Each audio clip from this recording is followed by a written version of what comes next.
of mindset. So let me start by thanking Tunji for inviting me to be here. I didn't know actually why you guys thought I would be the most appropriate person to speak this morning. But since you've chosen me to speak, let me try and do my best and share with you what we did in the last 48 years or so to take 200 naira and create an institution out of it.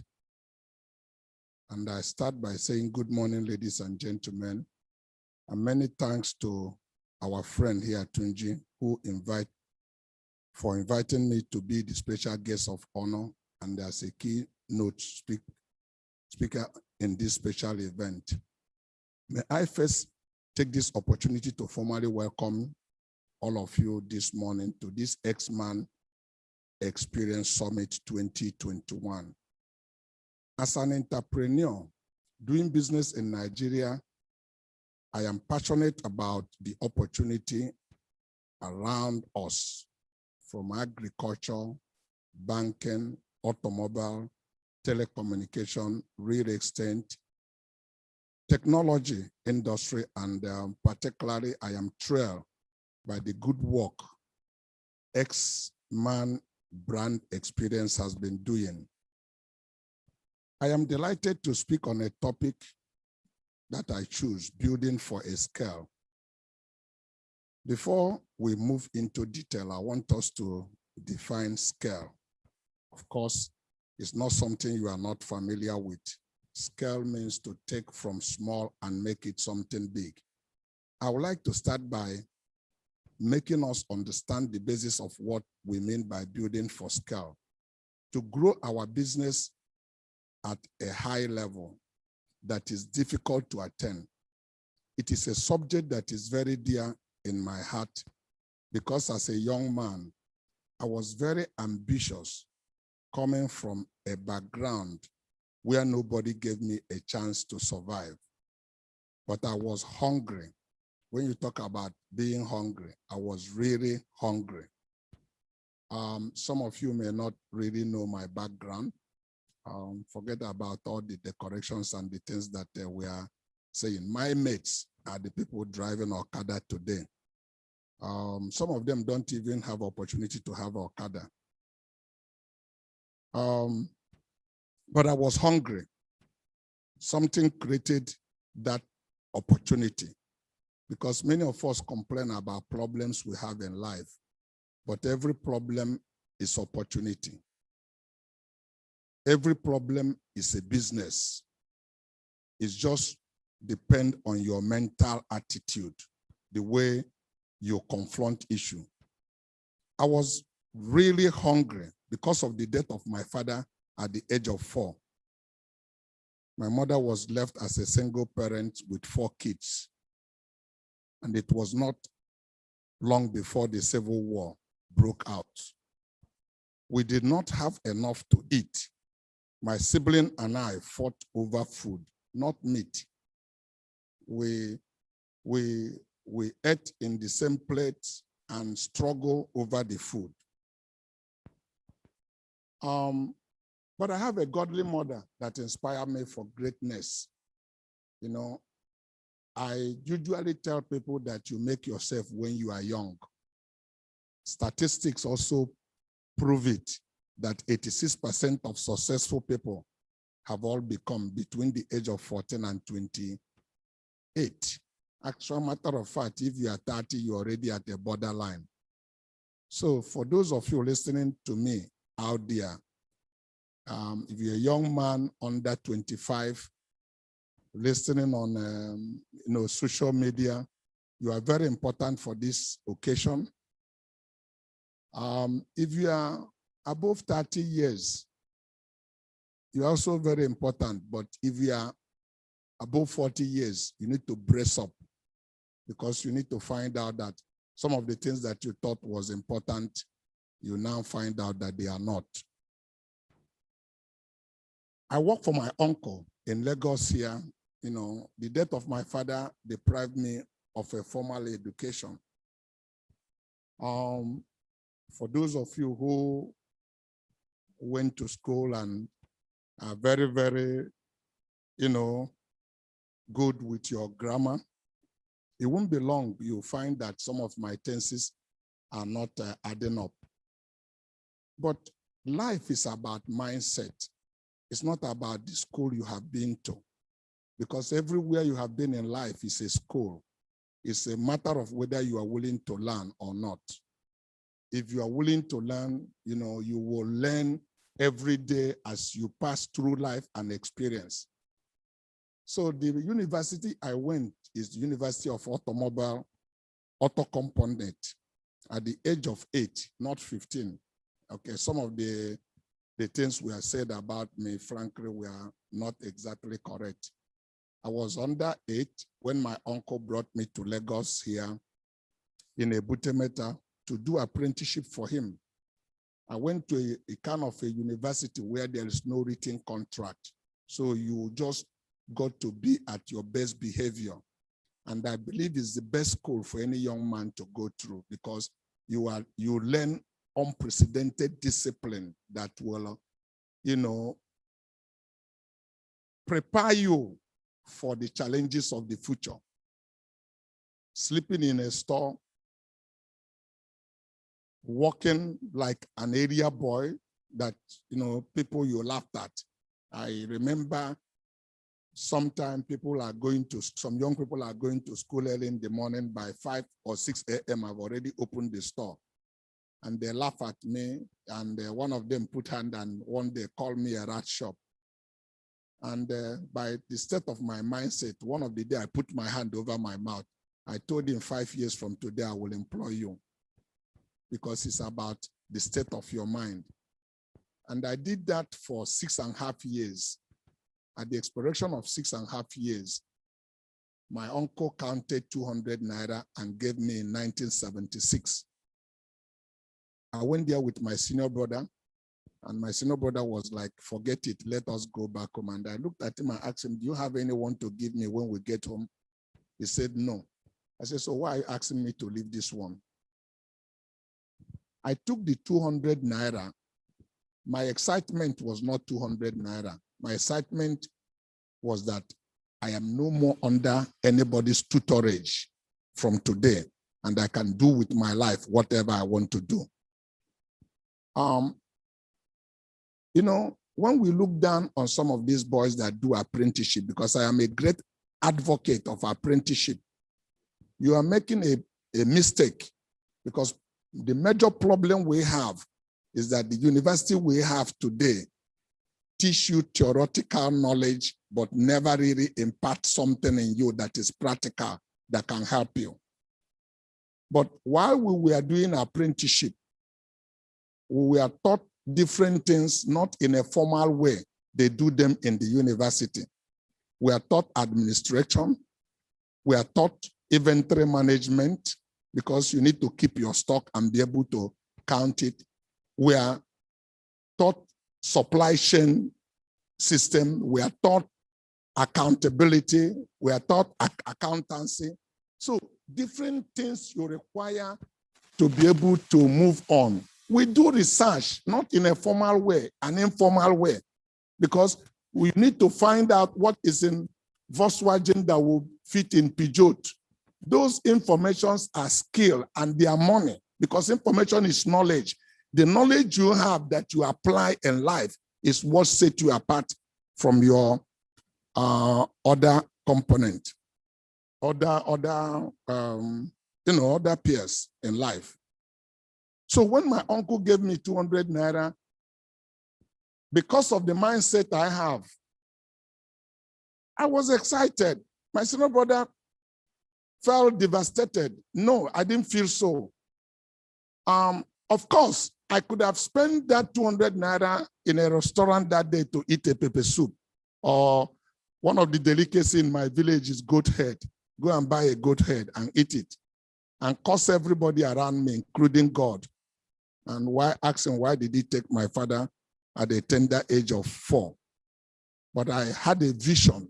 I believe I'm going somewhere. It has to happen in your mind. You need to see the end before the journey. It's like a journey of a voyage. You may not know all the routes that is going to take you there, but something crystallized in your mind. With a vision to build an institution that will be timeless in its relevancy,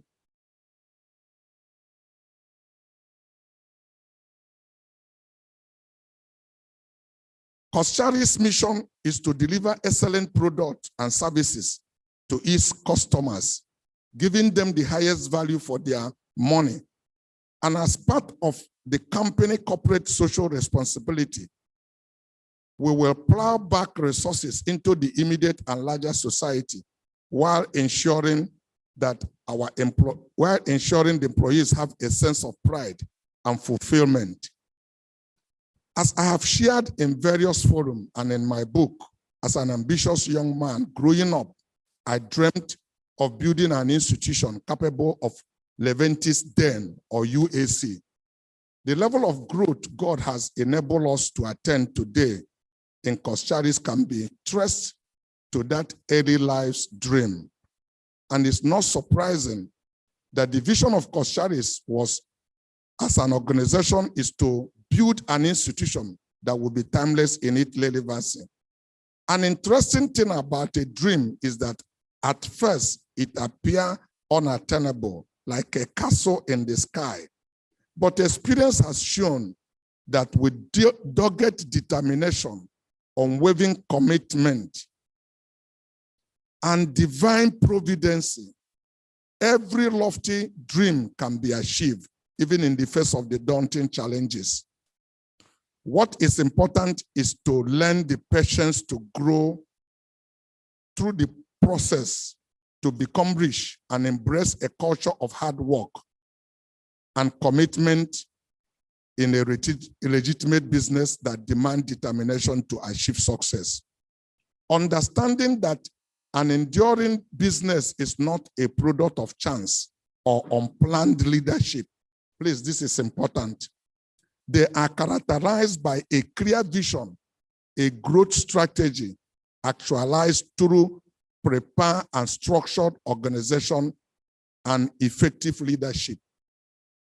Every morning, a lion wakes up and calls for a meeting with his family and say, look, the way things is going today, if we do not work hard and be sure what we want to do, gazelle and giraffe will, the way they are running today, we will die out of hunger. So we need to really decide what we need to do. Let's agree who come first and who come behind. Otherwise, hunger will kill us.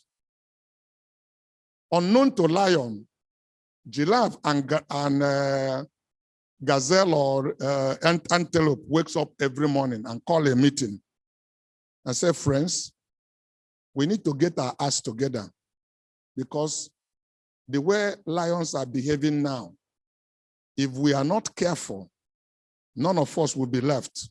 We will all be in their stomach. They are really hungry and they are looking for food to eat.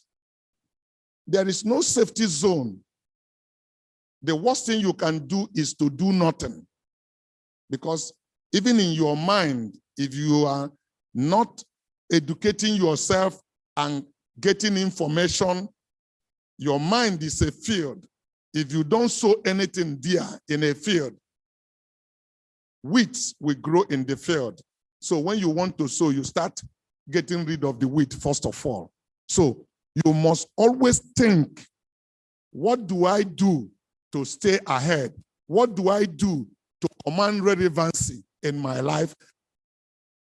Those of us who are Christians knew that Jesus said something in the book of Matthew chapter 10, verse 16. He said, behold, I send you out like a sheep among the wolves. A sheep among the wolves are to eat up the sheep. The Gazette cannot sit back. They need to go look for food. While they are looking for food, they are also the food for lions. The lions are looking for them. So in a business world, is what it represents. You are going to go out there to succeed, but there are many people who are there to take you on. Sir Winston Churchill said, it is not enough that we do our best sometime, but we have to do what is required. Doing business requires capital, and capital can be defined as resources. So one must learn how to utilize resources. From a sustainable development, there are three main features characterize the word resource. Resource provide value, or some resource provide value or are seen as variable. Resources are source that is limited, has limitation, and it is depletable by its nature. So many young people that have tried to mentor will tell me, look, we have been over-mentored, but we have been underfunded. And I ask them, where do you expect this fund to come from? Nobody has a pool of money for you. When small amount of money comes into your hand, the first thing you do, you use it to buy iPhone 10 or 9, buy a phone of 150,000.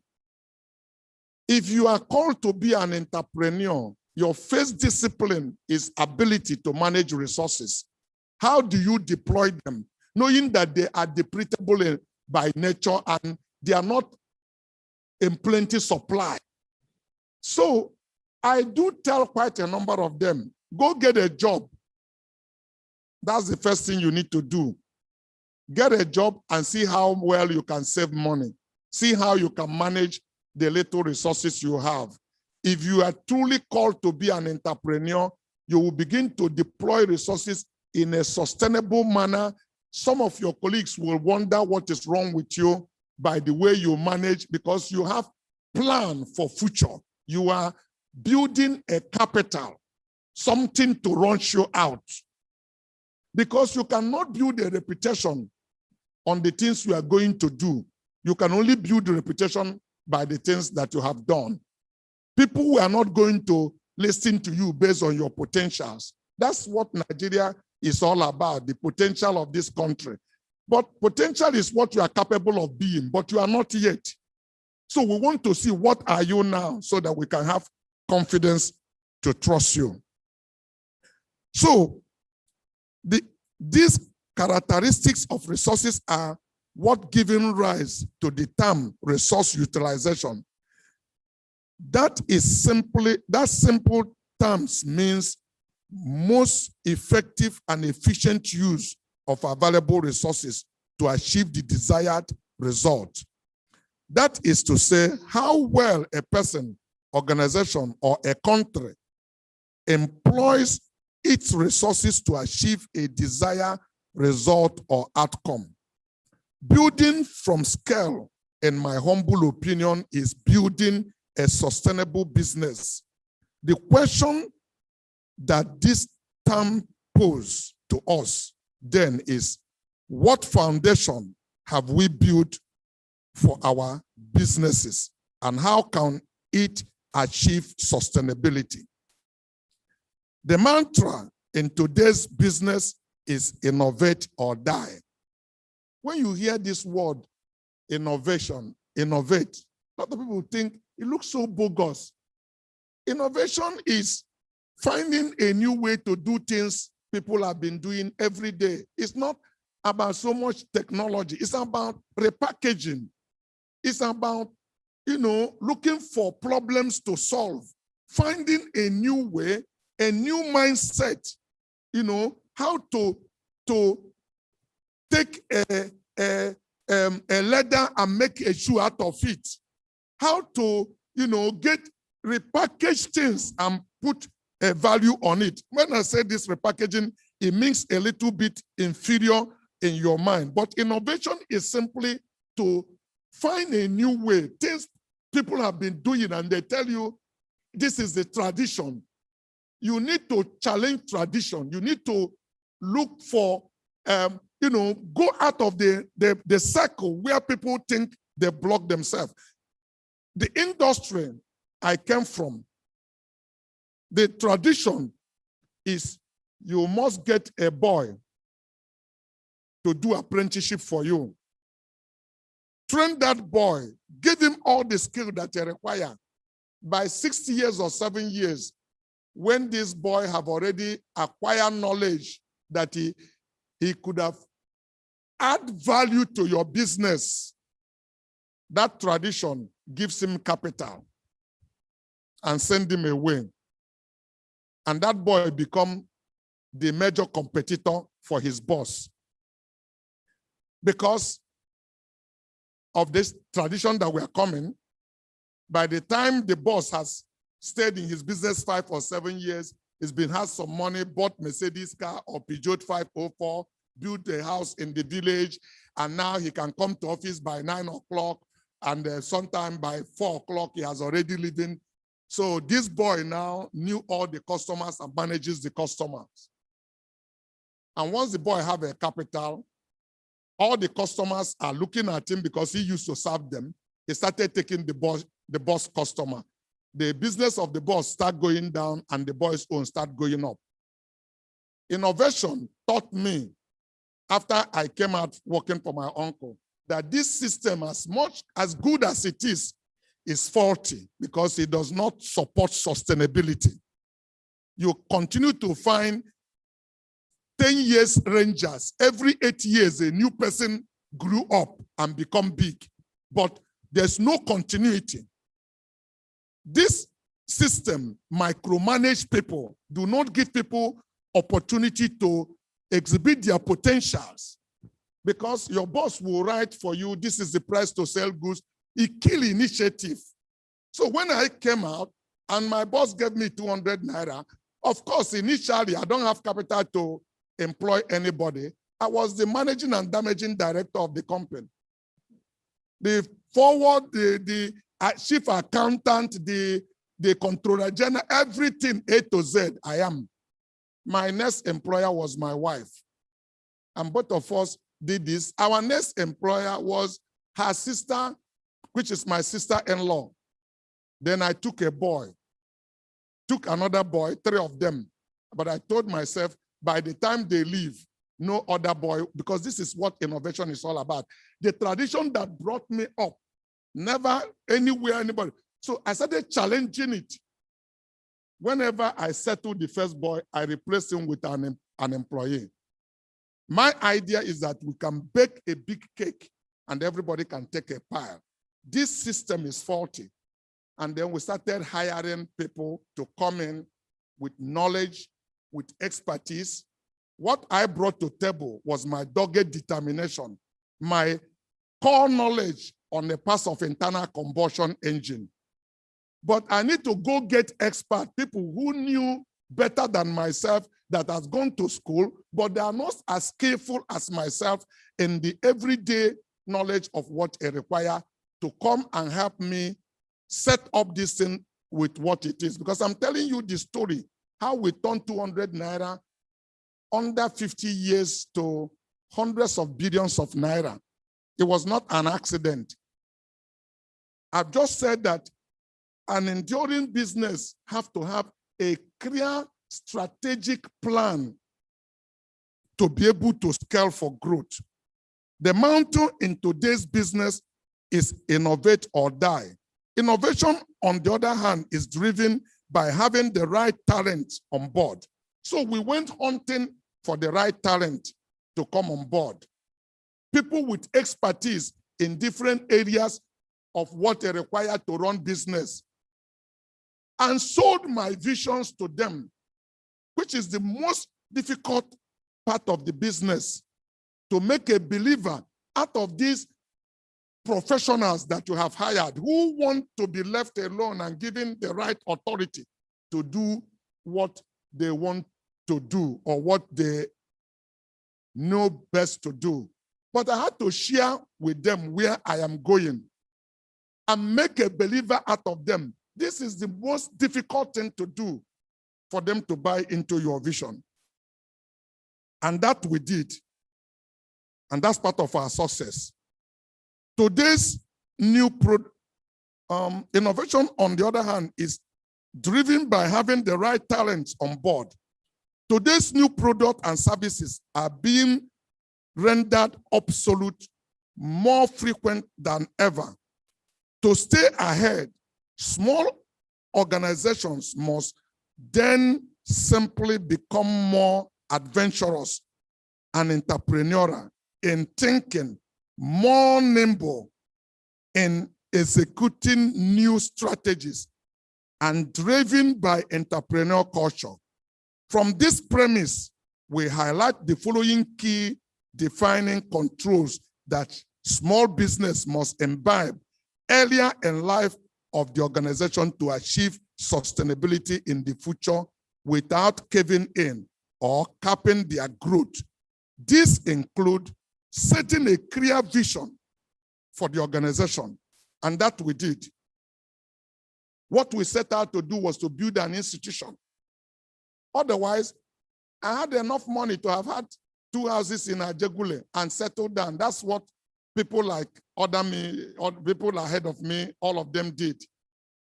But my idea, I was happy that I came in contact with organizations like Leventis in the early stage of my life. And before my age of 25, I had the opportunity to also travel. I was in the state. I was still young, no money. Everybody did everything to convince me to stay back in America and go to school. That I can get a scholarship. I can buy a house on credit. I listened to them. And when I decided to go back to Nigeria, they think I was crazy. And they did everything to convince me. I asked one of them, I said, please be honest with me. What is really the attraction of here? I learned that this house you are living in is on credit. And you are, in the next 48 years, you are going to be paying for it. You have a bottle of milk and orange juice in your refrigerator. This is a comfortable place. But I have a mother that raised me. I'm going to go pay a price. I'm going back to Nigeria.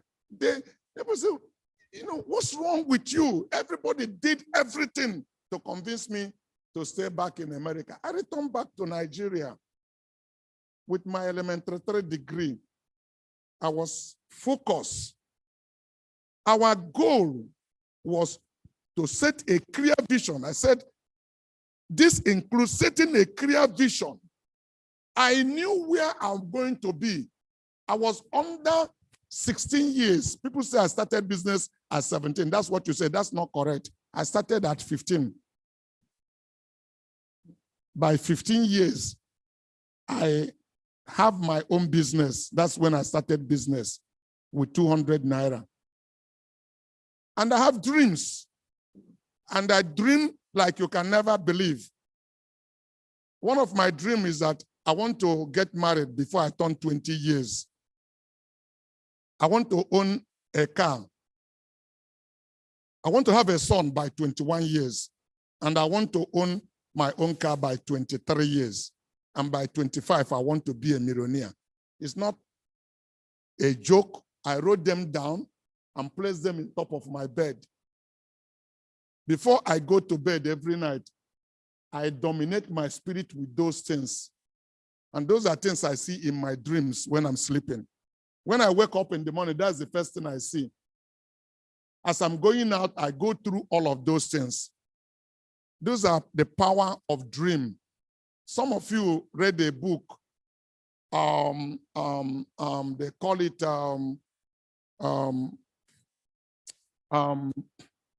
the book is Power of Attraction, yes, Power of Attraction.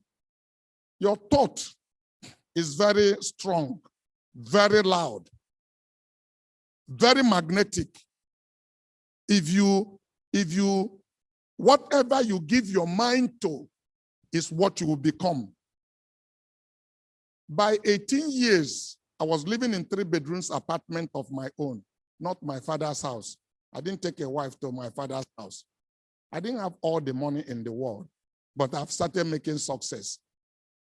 And I wedded my wife on September 23rd, 1978. September 23rd, next month or so, next 2 months or so, will be my 43rd marriage anniversary. So I was to be 20 on December 24. So I was less than 20 years they got married. The duty of a man is to get married and make a love to his wife. But to have a child is God's business. And God knew it would be premature for these 2 babies making baby and close the womb so that we can get our acts together. You may not believe it. I bought my first car, Passat car, blue Volkswagen. I passed Old Oka Road by Mandela's. I saw it with 3,000 kilometers. I closed the deal. I own a car by 23. And I am obsessed with my belief. For you to succeed in life, your belief to succeed must be greater than your fear to fail. Because there are things that are going to be making you believe that the things we are talking about cannot be done. I remember my wife and I going somewhere. She's in the front of the car. My mother, this woman that raised me and made me who I am, was at the back of the car. And when this thing come on me, I speak. I say, 2 more years, I will be a millionaire. My mother shouted my name, Cosmas. I answer. He called me again, I answer. Four times, I knew there was trouble. I said, Mom, what is the problem? He said, please stop talking about this, your million. I haven't seen you with 100,000. You don't know what 50,000 is all about. You are dreaming about million. I said, Mom, I never insulted you. I just told you what I would do. He said, if you talk about that million again, I get out of the car. She's a strong woman, but she also has a strong son. I stopped the car, the Passat car, wind the back glass down, get close to her ear. I said, 2 more years, I will be a millionaire. Do you want to get? Of course, I want to go down. I opened the door. She get down. I banged the door, enter the car, started. My wife said, are you crazy? That's your mother. I said, if you want to get down, I drop you also. And I left. I made my first million at 24 years, when 1 million was a good sum of money. It was $1.8 million, $1,888,000. $12,000 more, it would be $2 million. I owned that amount of money before I turned 25. It didn't fall from heaven. I had a clear goal that this is where I'm going. Look, if you want to be a business person, you need to have a critical thinking, like everything we do in life. And to say, it's not enough to say, I want to be rich. How do you become rich? I want to be a businessman. It doesn't cost you anything. Those are wishes. Everybody have wish. But if you want to be a doctor, you start having conversation with yourself. Your critical thinking will help you make the best decision. What do I require to be a doctor? Number 1, you need to have some good grade in school. So what are those grades? A in English, A in mathematics. You got to be good in biology. So then you take to talk to yourself, how many hours do I need to spend each day to study maths? It's not enough to say, I want to be. Everybody wants to be. So I'm saying this includes setting a clear vision for the organization and objective talent. You know, you have to go hunt for good talent and employees, and in your recruitment, you have to have innovation, positive organizational culture, market survey, product and services, strong corporate governance and regulatory compliance, and financial accountability, and intelligent marketing strategy. These are prerequisites. My time with you this morning is short, very short. So I don't even have the next 30 minutes to be here with you. But I want to share with you what we did to turn 200 naira into hundreds of billion under 50 years. Then I'll proceed and then ask you if you need to ask me a question, so you'll be able to ask the question. But before I proceed, I want you to think for a moment. I do not want you to think for a moment is in that story alone. This achievement, no. But the same thing is being replicated today in Nigeria and stand as a good example that one can start small and become great in the future. All that you require, again, as I stated earlier, is a dogged determination with unwavering commitment in pursuit of one's dream, with a clear understanding that enduring success is not a product of chance or unplanned leadership, but characterized by a clear vision and growth strategy actualized through a prepared, structured organization and effective leadership. If you don't understand anything from all the things I've said, and if I close now, don't forget these two things. You can never enter into a future you did not create. You can never walk into success by accident, whether in the natural or in the spiritual. Some people play Bet Niger. Some people do different things, get one contract. That can never make you rich. We are talking about sustainable institution or organization. Plan is key. You got to have clear mindset where you want to be. You have to sit down and get people to make a believer out of them in pursuing this dream. We require strategic thinking, because if we are going on a journey and someone is already ahead of you, how do you catch up to that person when you are traveling along? Each step you make, he makes the same step. So if he's 10 steps ahead of you, how do you catch up to him? Because there are monsters in the business before we came on. Companies like Leventis, like, UTC, like big, so many of them that is so big. How do you catch up with them? They, even looking at their size, intimidate you to give up. What I'm trying to encourage you here is that you can start today. Don't wait till tomorrow. You can start today.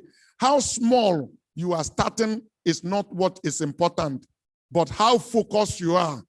The clear thought process you have over what you are going to do. The kind of people you get to sell your vision or buy into your vision are part of the things that they require for you to succeed. This is why we need innovation to develop a new way of doing things outside of the norms. So here is where strategic and critical thinking become important, as it is not enough to desire to be successful. I have never seen anyone that do not wish or desire to be successful. I have never, because there is no action that is required to wish or to desire it.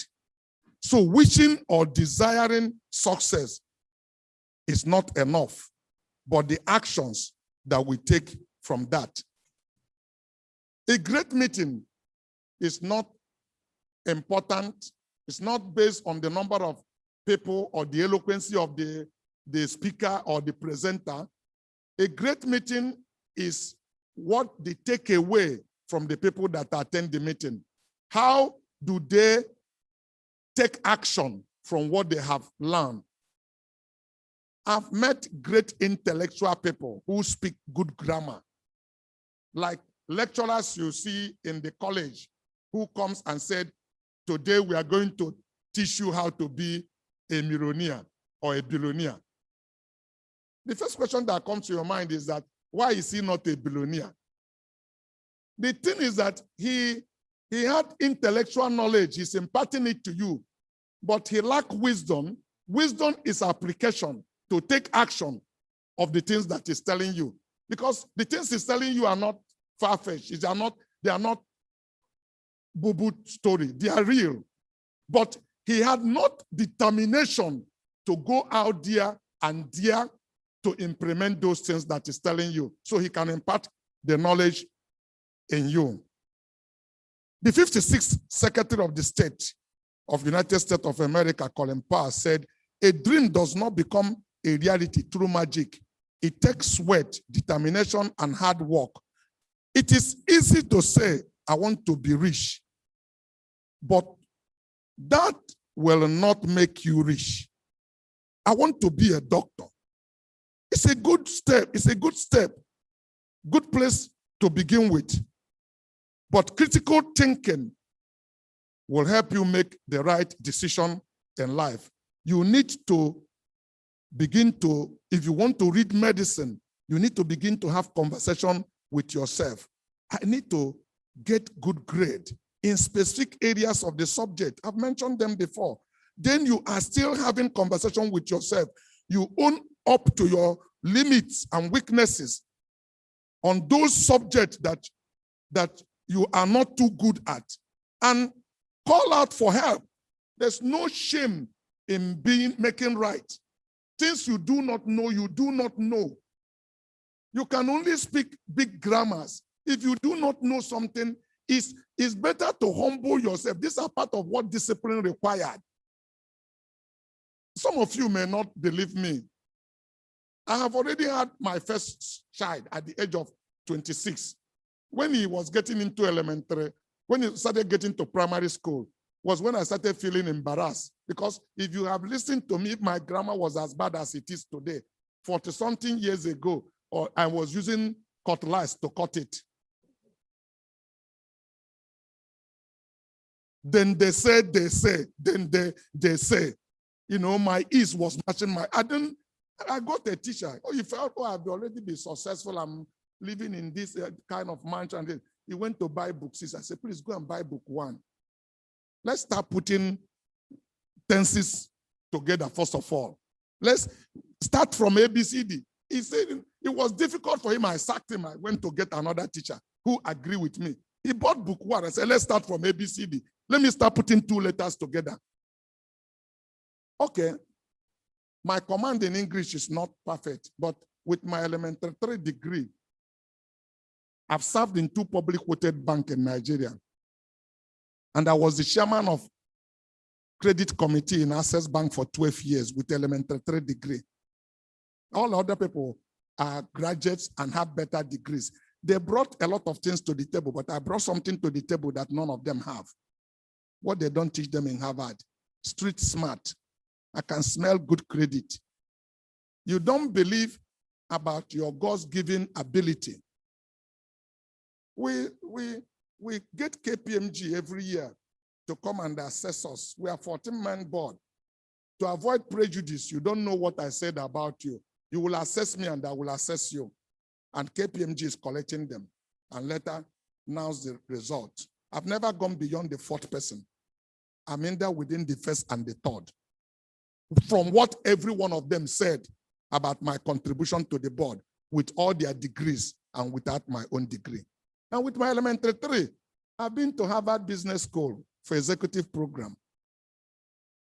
I was there with Pat Otomi, with Leostan Eke and his wife, and we also met El-Rufai then, before he became governor. So with my elementary 3 degree, I became the chairman of Nigeria Table Tennis Federation for 16 years and attended 5 Olympics. It's not about the school. Many successful business people were never successful because of what they taught them out of college. They all drop out of college. Go and check from Bill Gates. Mention many of them. Take even Aliko Dangote of your own country. Very many people that made it. So education is important. We are not canceling it because all my children have a master's degree today. My only daughter is a medical doctor. I'm not trying to support illiteracy. But the important thing is that you need to have common sense. And the things we call common sense are not as common as many people thought it was. But that common sense, if you go to school, if you have it, your education will refine it. If you don't have anything, you will just be an intellectual fool. You can speak grammar, but when you act and behave, people will wonder whether you pass through four-corner wall that is called school. These are particular things that you do with critical thinking. It is not about having flat thinking. I should be rich. Critical thinking, well, asks you how. How? In a vernacular, in Igbo, we said, you can't take mouth to put fish inside stew. You need money.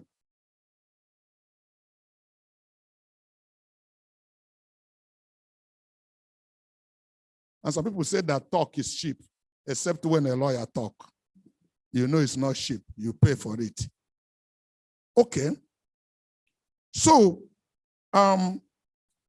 you must resolve what you must do to get there. Because critical thinking make you take best decision in life. You must interrogate yourself. That's what I said at the beginning, that it all starts from our thinking process. It's not about flat thinking. I want to be rich, or I want to become a doctor. Something you have to decode that to a level you can analytically respond to and take action. So,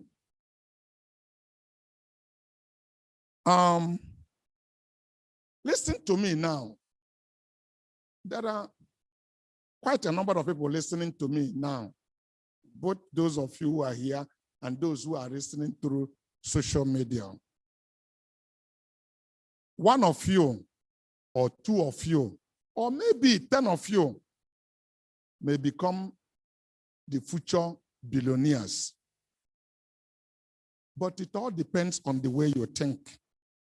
As you listen to me, many of you are hearing my voice, but not anything that I'm saying. You are hearing my voice because you are expecting a confirmation. You want me to say something that agree with something that you have believed already. What makes you who you are is your belief systems. The things you already believe, you are looking for a confirmation. And many of us need a bigger theater because our theater is too close. I'm trying to brainwash them. I said, yes, because your brain is rotten. You need to really clean it up. You need to begin to open your mind. And listen, if you grew up among poor people, you would think the culture, the way life is about poverty. If you enter a house where a rat died and you stay there for too long, your nose will be numb with smell. You will not hear the smell of the dead rat anymore because you have become accustomed to it. You need somebody to come out from fresh to enter that room to notice that something is smelling. Anything you get used to, many of us are used to our comfort zone. And anything that wants to take us out of that comfort zone, we fight it. But you can never make it in life without paying a price. If you are jumping up, you are paying a price. If you are running, you are paying a price. If you stand still and doing nothing, you may be paying the greatest price, the higher than all the prices everybody is paying. So you must take action. I'm just speaking my mind to you. This is not what I was asked to do. I want us, when we leave this meeting today, to decide what actions that we are going to take. As you are listening to me, write down something specifically you want to do that will move your life from point B to A. You can't stay static in life because your life is on a timer. From the day you were born, there is a certain time that timer is going to cross. And many of us pride ourselves, I live 90 years. What did you do with your 90 years? I live 70 years, and so what? There are people who live 33 years, we'll never forget them. There are people who live 50 years, we'll never forget them. Life is not about duration, it's about donation. It's about the impact you make. There's one man in the Bible, 969 years. His name is Methuselah. There's only one verse we saw him in the Bible. Nothing was said about him. We only remember him with a colonial age. But we can talk about Peter, we can talk about James, Paul, those of them who never lived more than 50 years. My desire is when my time comes, I will die empty. My grave will be disappointed that no gift God puts in me that I'm taking back to the grave. Every one of us are gifted in one unique area. The problem we have is that we imitate other people and we want to be like some other person. You insult yourself when you want to be like another person. Be yourself, because your uniqueness is so obvious in many ways that no two fingerprint is the same. The color of your eyes is not the same. In other words, God break the mold with which he made you after he made you. Why do you want to be like the other person? You can draw inspiration from people, but you should never imitate them. Take inspiration from them and then become yourself in what you do. And there's no ungifted human being. We are waiting to see you. There are gifts God put in you that I need, that these people, all of us sitting down here, need. If you refine that gift and serve us with your gift, the reward you will get is money. Money follows service. Money do not like Cosmas and hate John or Peter or Paul. Money follows service. Wherever you provide solution, money will follow you. So stop complaining there is problem. All this problem that is in Nigeria is business. If you go to Oshodi now, you see motor passing everywhere. People are suffocating. Everything look chaos. It's a business. An intelligent person needs to ask himself, what is moving in Oshodi? If somebody is badly pressed, where does it go? You can plant a toilet in that place and charge money. There are some people who are ready to pay 1,000 and do the thing on the street like so many other people are doing. So there are every problem is a business. Even in this current situation of COVID, some people are becoming a billionaire. You need to prepare because it's preparation meeting opportunity. How many of you know what Zoom was before COVID? They prepared. Today, Zoom value is 10 times bigger than all American airlines put together. And we are crying COVID is a problem. COVID is opportunity. In the midst of it, new businesses are being introduced. It's about preparation. Who prepare to take on that opportunity as it presents itself? And that was what I have illustrated to you with lion and giraffe and the other things. I do not know if I have exceeded my time, and so I can let you do other things that you need to do. I do not want to take all your times, but all I'm telling you is that your gift is important, but your character is what will protect your gift. One of the most scarce commodity in Nigeria is integrity. And when I learned it growing up as a businessman, that was one of the things that empowered me to who I am. It wasn't church that taught me that. I learned it from the Japanese. Before the fundamentalists start committing suicide, Japanese has been taking their life because as a child, they were taught that it's honorable to die than to deny your word, to fail on your word. A man called Mashishita that I've met, gone to dinner with, took a knife, they call it harakashi, put it and threw himself into two. I write a letter of apology to the people he's owing that he could not pay them. I introduced a Nigeria to a Japanese, and he was owing them. The Japanese said, please pay me. Then just say, and I tried. The government changes it. I cannot kill myself. The man said, please kill yourself. He thought he was talking to a Japanese. He said, please kill yourself because you promise. That is a culture.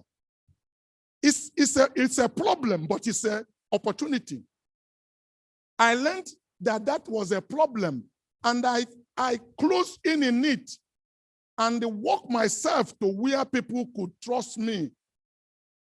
Till today, every merchandise that Coscharis represent, we receive them on suppliers' credit. I didn't beat them koboko to do that, but I won their confidence because I am religious and deadly committed in keeping my obligation. So Ford Motor Company, 200 years, BMW, 200 years, Akzo Nobel, 250 years, all of this company do business with us on open account. When you have suppliers credit, what limit can you get to? You thought that was easy. Today, we borrow in all banks in Nigeria under a negative pledge. Negative pledge means nobody asks me for collateral, and I don't collateralize anything. Mention any bank you think you know. They lend us money on a negative pledge. We didn't pick it on the street. It was one of my childhood dreams with a business I started with 200 naira, that I want to get to a place where I cannot find a decent business and I cannot find the money to do it. When you have unlimited resources, the sky is your limit. There's nothing you cannot do. I want to thank you. Don't ever think the world is at end. You can't start today. This is the best time to start. When you leave this meeting, take action if you have not started anything. Don't throw in towel so quickly. Don't throw in towel so quickly. One of the things I didn't tell you, there's no opportunity to say that, is that I've also run bankruptcy. If you think that is thing. Landlord has kicked me out of his house and locked me up for not paying a house rent. Because that's where many of you get depressed. You are owing landlord, you can't pay, and therefore the world come to an end. Life is about determination, the state of your mind. One of the United States President, Thomas Jefferson, said, nothing in the face of the earth will stop a man or a woman with the right mental attitude. But by the same virtue, nothing can help a man or a woman with the wrong mental attitude. God bless you.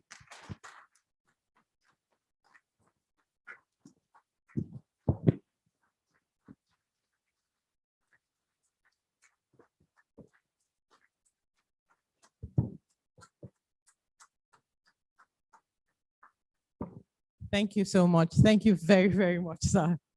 I think everybody on the chat was probably as enthralled as much as I was, because people probably didn't think of asking questions. So as Mr. Cosmos has ended with, life is all about determination. Preparation meets opportunity. That's when you're talking about innovation. And for us all, money actually follows service, and you provide solutions. Thank you so very much, sir. There was one question which we thought to take, sir, and the question goes thus. It said, if replacing the periodic 8 to 9 years arrangement and settlement of apprentice boys with engaging, educated, and skilled executives is adopted as a general norm, what becomes the fate of apprenticeship practice? Can you please repeat the question? I didn't quite follow. So I think this had to do with when you were talking about the apprenticeship, okay, and then probably exchanging them with some executives like you were doing. Okay, fine. So the person said, if replacing the periodic 8 to 9. It's fine, I got it. It's very simple, you know. Everybody must not accept to innovate. We are not insisting that that will be repressed, but it's good that somebody move out and show things can be done where other people think it cannot be done, because most of the young men that grew up with me that has followed that norm, when they have seen me emerge, they're beginning to change their mind. They're beginning to get structured. They're beginning to think about sustainability. After them, what happened to this organization? The apprenticeship system is good because it's one of the best universities you can ever attend, like I've said. Even when you go to university, I still advocate that you look for a mentor or go some kind of induction of apprenticeship, because that's where you are given the main tools, what they require. But the only problem is that because you've been through school, you look down on those people. You will not be willing to listen to them. Your head is full. You think you already know too much. But the same people you are laughing at that you are not willing to listen to, after 6 or 7 years, they will employ you. And why are they employing you? Because you did not deploy yourself. If you don't deploy yourself, somebody else will employ you. It's very simple. So I'm not saying completely eradicate the apprenticeship system, because it requires advancement in knowledge for you to challenge that status quo. There are some of the people who buy goods from us. I just try to get them a little organized. I say, okay, we won't give you credit anymore unless your wife is also a signatory in your account. They say, okay, please keep your credit. But there are some who have already got their wife to be able to do business with them, so that, and the reason is that should we not see the person, his wife can assume business and be able to honor their obligation and check. But some people will never do that if that's what will make them close their company. So it cannot be eradicated. That will continue. But I'm saying the correct thing is to build institutions, okay? All of us cannot. There are people who work for me, because when we talk about this, it's like everybody must be a business person. No, there are people who work for me who get bonus, not salary, for 100 million naira annually. But there are business people who don't have 100 million turnover in their last 5 years of business. So what is important is to excel in any area you find yourself, in anything you do. Because there are people who, if you ask me, it may sound big-headed. I believe that business is in my DNA, entrepreneurship is in my DNA. Everybody cannot be an entrepreneur. But what is important is that there are people also who had resigned in our company. We had to go and beg them not to go. We asked them, please don't go. Because we know the value they create for us in that company. And one of them had done better negotiation. Okay, you want me back? Okay, this is my new condition, but otherwise I want to go and do something for myself. So it's for us now to feel whether he is overpricing himself or what he is saying is relevant, and we take him and we still return him. Because if you pay a man 100 million and he can close a transaction and make $1 billion for you without any of your assistance, you are not paying him. He's creating wealth for you. So it's an asset. And that's what the world is looking for. If you want to work for anybody, nobody is looking for a liability. People are looking for value. If you have nothing to offer, nobody wants to talk to you. God bless you. Thank you very much, sir. Please, could we all stand up and give Mr. Cosmos a resounding round of applause? I mean, the comments from everyone online, wow, impactful, exciting session, great start to the seminar. Thank you very much, everyone. Please sit down. Thank you very much, sir. Our time is fast spent, and this morning, honestly, this morning has been 2 gifts for me. Mr. Cosmos came in, and Stella, who I've now taken on as my personal friend, because we met online and you would have thought we knew ourselves for like forever. And she came into Lagos and she gave us a call and she says, Tunji, I'm going to be live at your event. So everyone, meet Stella Fubara Obinwa. She's the Director of International Operations, Dubai Tourism, and Balfour West Africa Travel Personality Award winner for 2017 and 2018. She's a visionary and sterling leader when it comes to the global travel and tourism industry. No wonder she's named among the top 100 women in tourism. Well done. Since 2015, Stella has been overseeing efforts to develop Dubai's tourism sector as part of our role in positioning Dubai as the global hub for leisure, tourism, and commercial activities. Albeit restrictions that had to put in place as part of measures to curb the COVID-19 pandemic, she never rested on her oars, but consistently engaged industry players and the general public as a whole via hosting interactive online sessions, such as webinars like this, to discuss issues relevant to Dubai and the sector on the way forward. Although Stella focuses more on the African market, her influence is felt globally. Dubai is currently open to tourists and with adequate measures put in place to ensure the health and safety of residents and visitors. Stella is actually of Nigerian origin, and she was recognized as part of the country's 100 most inspiring women in 2019, which honored phenomenal Nigerian women making a difference both home and abroad. As an industry practitioner, her leadership qualities coupled with her belief in the adoption of innovative practices for the future makes her strive for continuous improvement at all times. Stella is known for her high intellect and knowledge of the corporate environment. She's been a panelist of many business, travel, and tourism events, and she continues to motivate many people to achieve greater heights. She has also won many leadership awards. Stella has over decades of solid experience in business and finance management. Prior to joining the Dubai Department of Tourism and Commerce Marketing, she worked as Chief Marketing and Product Development Officer of Wakanal.com.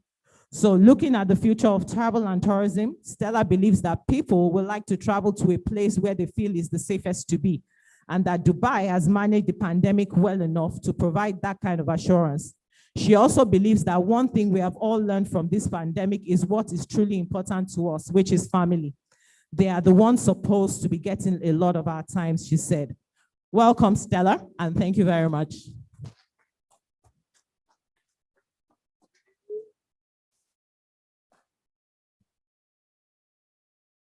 Sometimes when people read out my profile, I like to look around and see if it's actually me they're talking about, because it sounds more impressive when someone else is here. Good morning, everyone. Good morning, especially to Mr. Cosmas Maduka. We met many, many, many years ago in Columbus, Ohio. I was much, much younger. And yourself and your wife were there visiting a cousin who happened to be close to my family, my parents, Professor Fubara and co. So it's a pleasure to see you again. I was much, much younger, and it was a pleasure to listen to you this morning. I will warn you all that I don't typically stand behind the podium. I'm very interactive. I ask questions. I feel that when you are involved in my communication with you, you will remember, you will learn, and you will start to think. I'm honored and I'm glad I come after Mr. Maduka, because I learned quite a bit from him. And he reiterated a few things about self that are very important and that made me go on the path that I am today in marketing and brand development. I do not have a single entrepreneurial bone in my body. God gave all of it to him and left none. I don't have it at all. But what I do have is creativity, vision, organization, and the ability to take someone else's vision and resources and push it to where it needs to be. I didn't start out in this profession. I started out in accounting. Actually, that's not true. I started out in engineering because when I was young, my parents felt I had a strong capability I was always fixing things, always fixing things. I wanted to be a pilot. At that time, I had a little bit of a wild side. And my parents felt that if I go into that kind of career, they will never see me again. I'll just be, and this has nothing to do with flying planes. It has to do with the lifestyle. So my dad said, you know, since you're so scientifically gifted, why don't you go do engineering? So I went to do electrical engineering. 3 years into the program, I was dying of boredom. You see the output of electricity, but you don't see electricity. All sorts of gimmicks and lines and drawing and all that kind of stuff. I was dying of boredom. So I went to my father, who is a professor, so long-term academician, and I said, I don't want to do engineering anymore, but I'm not sure what I want to do. Now, all of us here are Nigerians, and we know that in the Nigerian culture, you do not drop out of school. It is unheard of. So my parents looked at me, looked at themselves. They went that way. I went that way. They wouldn't talk to me. They were so upset. My godfather came to visit, Dr. Eugene Ibe. And he told my parents, maybe this isn't the career path for her. Let's try something new. Kalane, which is my traditional name. Why don't you go into business, accounting, finance, and see maybe if you can find your feet? And I did. And that is how I graduated in business management with an accounting major. And then I went on to do my MBA. It was supposed to be an MBA in finance. I'm going somewhere with this story. Always have plan B. That's the moral of this short story.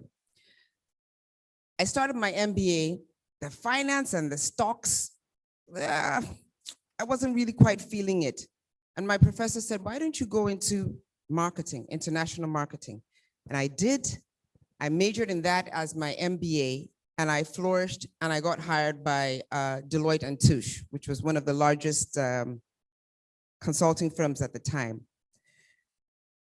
Deloitte & Touche, I was there as a senior project controller, still on the finance path, auditing, things of that nature. But you get seconded to different industries, different companies as a project controller. So you get exposed to very many industries. At one point, I was senior project controller in a manufacturing medical facility.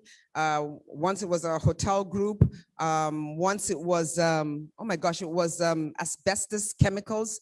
And then finally, I got seconded to Walt Disney World in Orlando, Florida. And that was where I knew that I was going to step out of the accounting, business, regimented world and go into marketing. Walt Disney World is one of the greatest global visionaries. Just like Mr. Maduka said, every successful person has a story. He too filed bankruptcy many times. Nobody believed in him. They kicked him out, but he kept to his vision and the talent that God gave him. And he created Walt Disney World. At the time he created Walt Disney World in Orlando, the land that he chose to build on was a swamp. There was nothing there. It wasn't even part of Orlando. It was a swamp. But with his vision and his dedication and hiring the right people to help drive it. One thing as an entrepreneur you have to remember, or even as a leader in any corporation, is that you can't do it all. Hire people who can do your weaknesses better than you can, and they will push your vision. That's the way to do it. I never hire somebody if I can do their job better than they can. Then I don't need them. I need them to bring something to the table that I can't do. Now, all this preamble is because I'm hopeful here that everyone has a vision.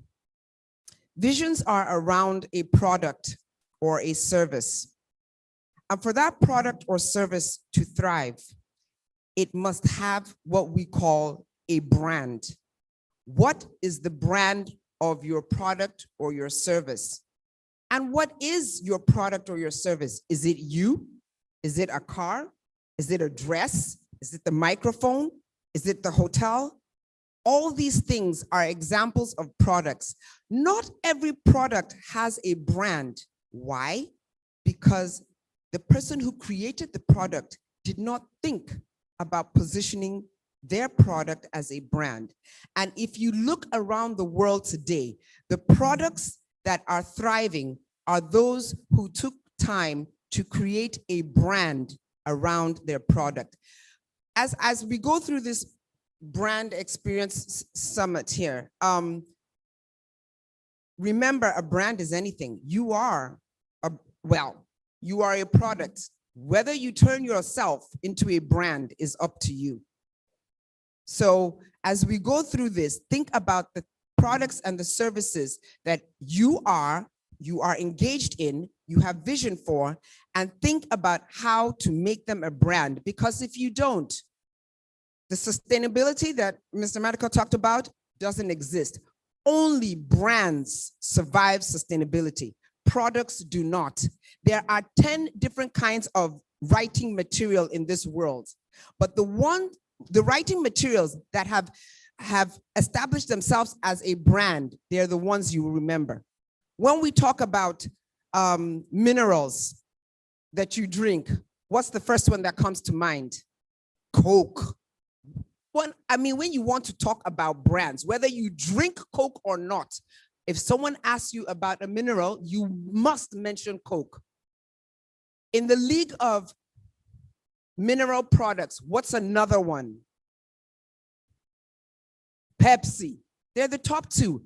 They're both Coca-Cola products. They are the same product, just different brands. And each one of them had to build their brand and position their brand and drown out all the other Coca-Cola products. There are other Coca-Cola products, but they are not brands, and which is why people don't remember them. How do you build a brand? Well, as Mr. Maduka said, I'm going to refer to everything he said because he said it all. As Mr. Maduka said, you have to be solving a problem. Otherwise, you tag behind Coca-Cola. If you want to create another product that is not solving a problem, you will always be second best. So think about your product, yourself. I actually really want you to think about this as yourself as well, not just a physical product. But how are you different from the person sitting next to you as you create your brand? Is your brand your integrity? Is your brand your knowledge? Is your brand your speech? What are the key points that turn your product into a brand? And then when you do that and you decide, wow, I have a great product, it's going to solve many solutions. Now, how do you position it as a brand? You need several things. You need your pricing, you need people, you need product, and you need place. Those of you who have done the formal education, you know the 4 Ps.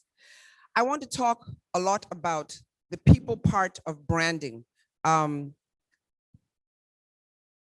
You might have a great brand or a great product, I'm sorry, and on your way to creating it as a brand,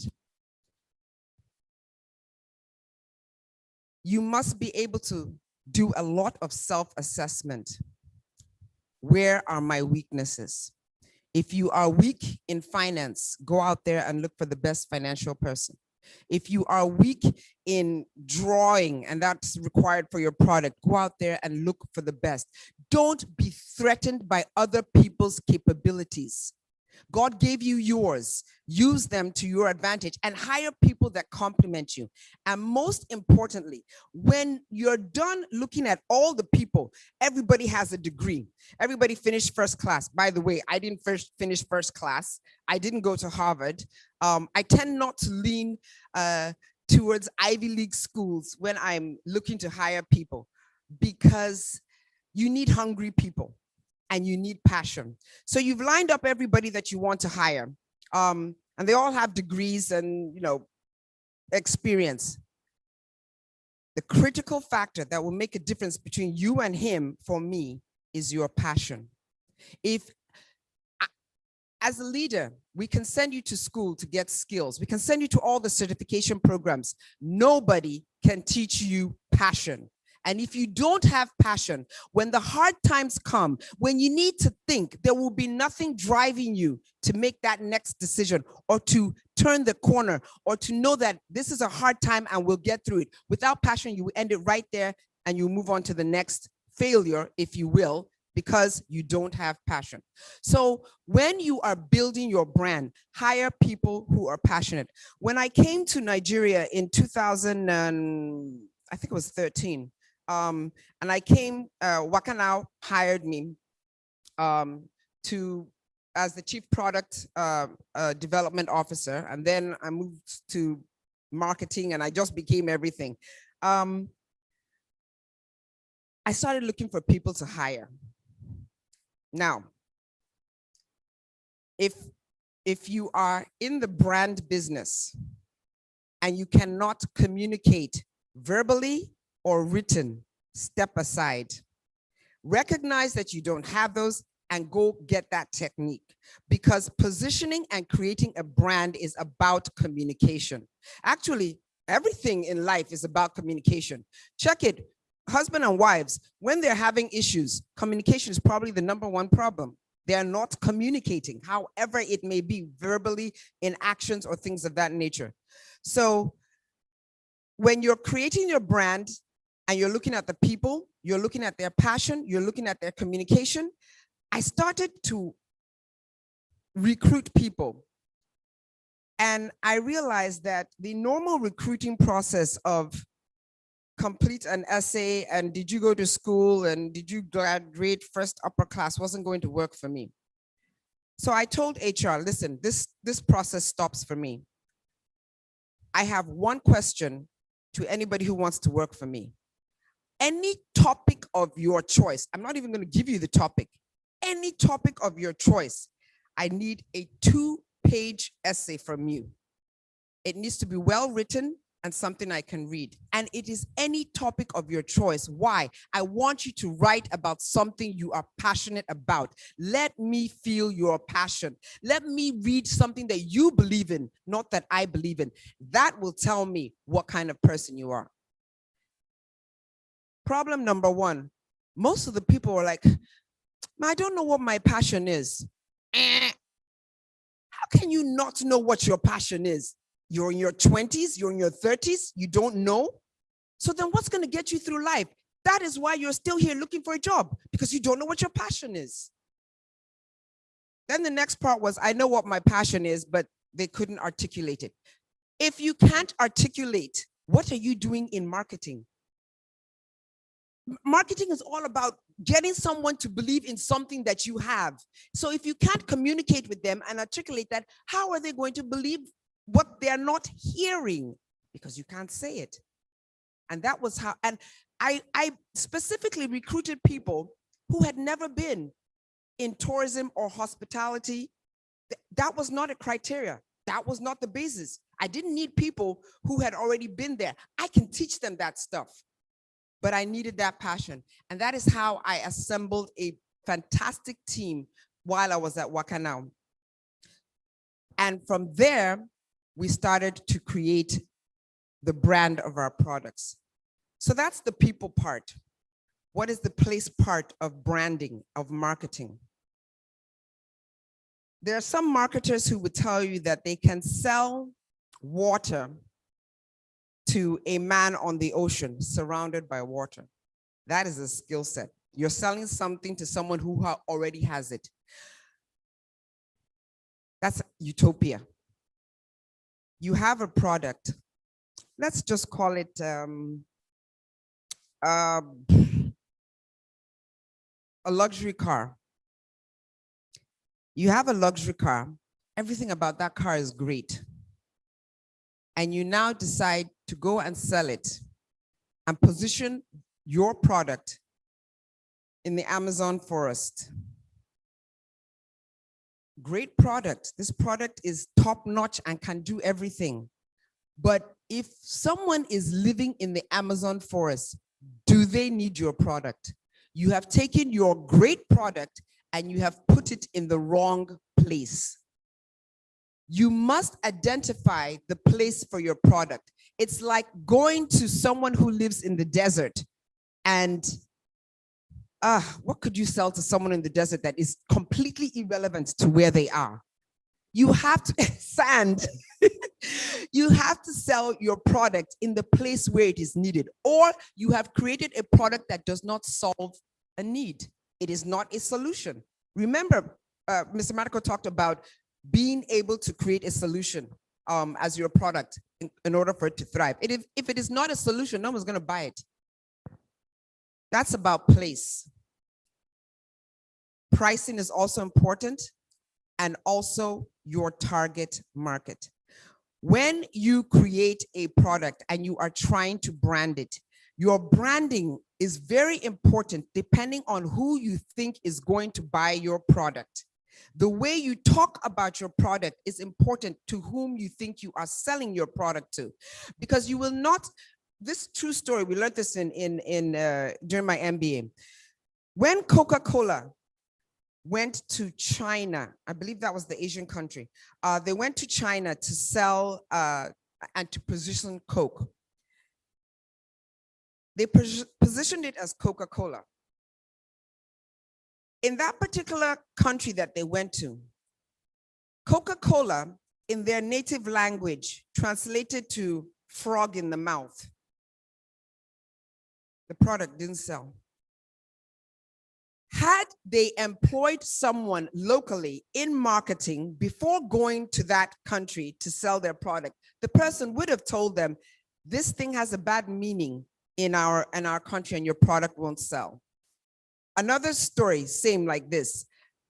I think it was Chevrolet in the United States. They had a car in America that was selling like hotcake. It was called a Nova, I think it was Nova. And they went to sell it in Mexico. And I think, and I'm paraphrasing this because I can't remember the exact name, but whatever the name of that car was, in the country that they went to sell it, it interpreted to mean no go. Are you going to buy a car that means no go? Again, it's all about marketing and branding. This is why today there are cars I see driving on the road here with particular names, and I go to other countries. That same car has a different name in that country. That's why you can see Toyota has, 20 different names for one particular car, because it depends on the market in which they're selling it. They have had to rebrand the product, not change the product. All they did was rebrand the product to meet the market in which they are selling. How do you, so now you've got a great product, you figured out your branding strategy, product is doing well. They teach us in marketing that every product has a lifespan. When it's rising, everything is good. It is when it gets to the top that the biggest problems arise, because now you must figure out sustainability. You must figure out a way to, how did you say it, sir? Reinvent, innovate. You must figure out a way to change that, because you don't want your lifespan to go like this. It will rise. It's the same way for all products. It will come down, and then you want it to just stay steady. And how does it stay steady? By innovation. We're talking about sustainability of your brand. You have got to be able, and all that, you've done all your homework. When we get into sustainability mode, it is about reading your audience. It is about changing your brand slightly without losing its integrity to meet your audience and talk correctly to your audience. In this particular case, I will use Dubai. Like it, love it, hate it, never been there. If you read about Dubai, you will understand that the leadership in Dubai is one of the greatest examples of vision that you can ever use. That city is younger than Nigeria. For all intents and purposes, Nigeria had more money, but what they had was vision. And the leadership in that country looked at the products that they didn't have, because Dubai did not have anything but sand. For those of you who went to Dubai 10, 15, 20 years ago, you remember that there was a time Dubai was all sand and there were only 4 buildings. Forget about the word high rise. There were 4 buildings in Dubai. Everything else was sand. But their leaders had vision. They knew how they wanted to create Dubai as a product and how they were going to put it forth as a brand. And they started hiring experts. Emiratis are few in population. No matter if you want to train all of them, you can't train them to provide the expertise that the rest of the world has already been taken advantage of. So the leaders in Dubai brought in experts. Expatriates, if you were good in any country, you got invited to come work in Dubai, and Dubai grew. And as it grew, because of its vision, it knew it wanted to be one of the greatest tourist attractions in the world. How can you have a tourist destination but no way to get there? One of the very first things they did was start Emirates Airlines back in 1970. They created the airline. It was only going to 3 places because back then, knowledge of the Middle East was very myopic and pretty much unknown. So nobody wanted to grant, the airlines in the Middle East ability to go to other places. But they created the airline because they said, one of the key things is transport for a destination. What is the key thing for your product? If you don't have it, get it and put it in place as you build your product. So for instance, if you determine that your product is vegetables and you're going to have the best vegetables in the world, where are people going to see your vegetables? Are they going to come to the farm? That doesn't make any sense. You must create an outlet for where people can get to get to your product. What else in using Dubai as an example? They know they want people to come and visit. They know they don't have anything for people to visit. So they set out strategically, creating different attractions that will draw people to come to visit their place. Today in Dubai, they have Dubai Parks and Resorts. It is built after the frame of Walt Disney World. There are 4 parks in Dubai Parks and Resorts, indoor, outdoor, everything, you name it. And so part of my marketing pitch to people in African countries is, why would you fly 15 hours to Orlando to go to Walt Disney World when you can fly 6 or 7 hours to Dubai to go to Dubai Parks and Resorts? And that's how we started pulling the diaspora into Dubai. Again, they're creating a tourism destination. When people get to the city, what's the first thing they need? Hotel. Bingo. The leader of Dubai said, I want a certain number of room nights available in Dubai by the year 2020. He put a year out. It wasn't that the year I'm giving you, but it was a particular year. And then he encouraged all the hotel groups in the world, all the hotel investors in the world, to come and build hotels in Dubai at reduced tax rates with all sorts of benefits, things of that nature. By the time I got to Dubai in 2015, Dubai already had 600 hotels. Dubai is smaller than Lagos. So put that in perspective, 600 hotels. Actually, I think it was 657 hotels. Very few places could rival that. And there were places like Las Vegas, London, Paris, not in the number of hotels, but in the number of room nights available. And the ruler of Dubai said, I want more than 100,000 room nights by the year, I think it was by the year 2018, and they exceeded that. They're close to 165,000 room nights. But again, think about this as a marketer. The product and the vision was to make Dubai the biggest attraction for anybody to come and visit. And you have to think about how they get there. So Emirates was born, and then where they stay, hotels were born. And by the way, these are not just boutique hotels.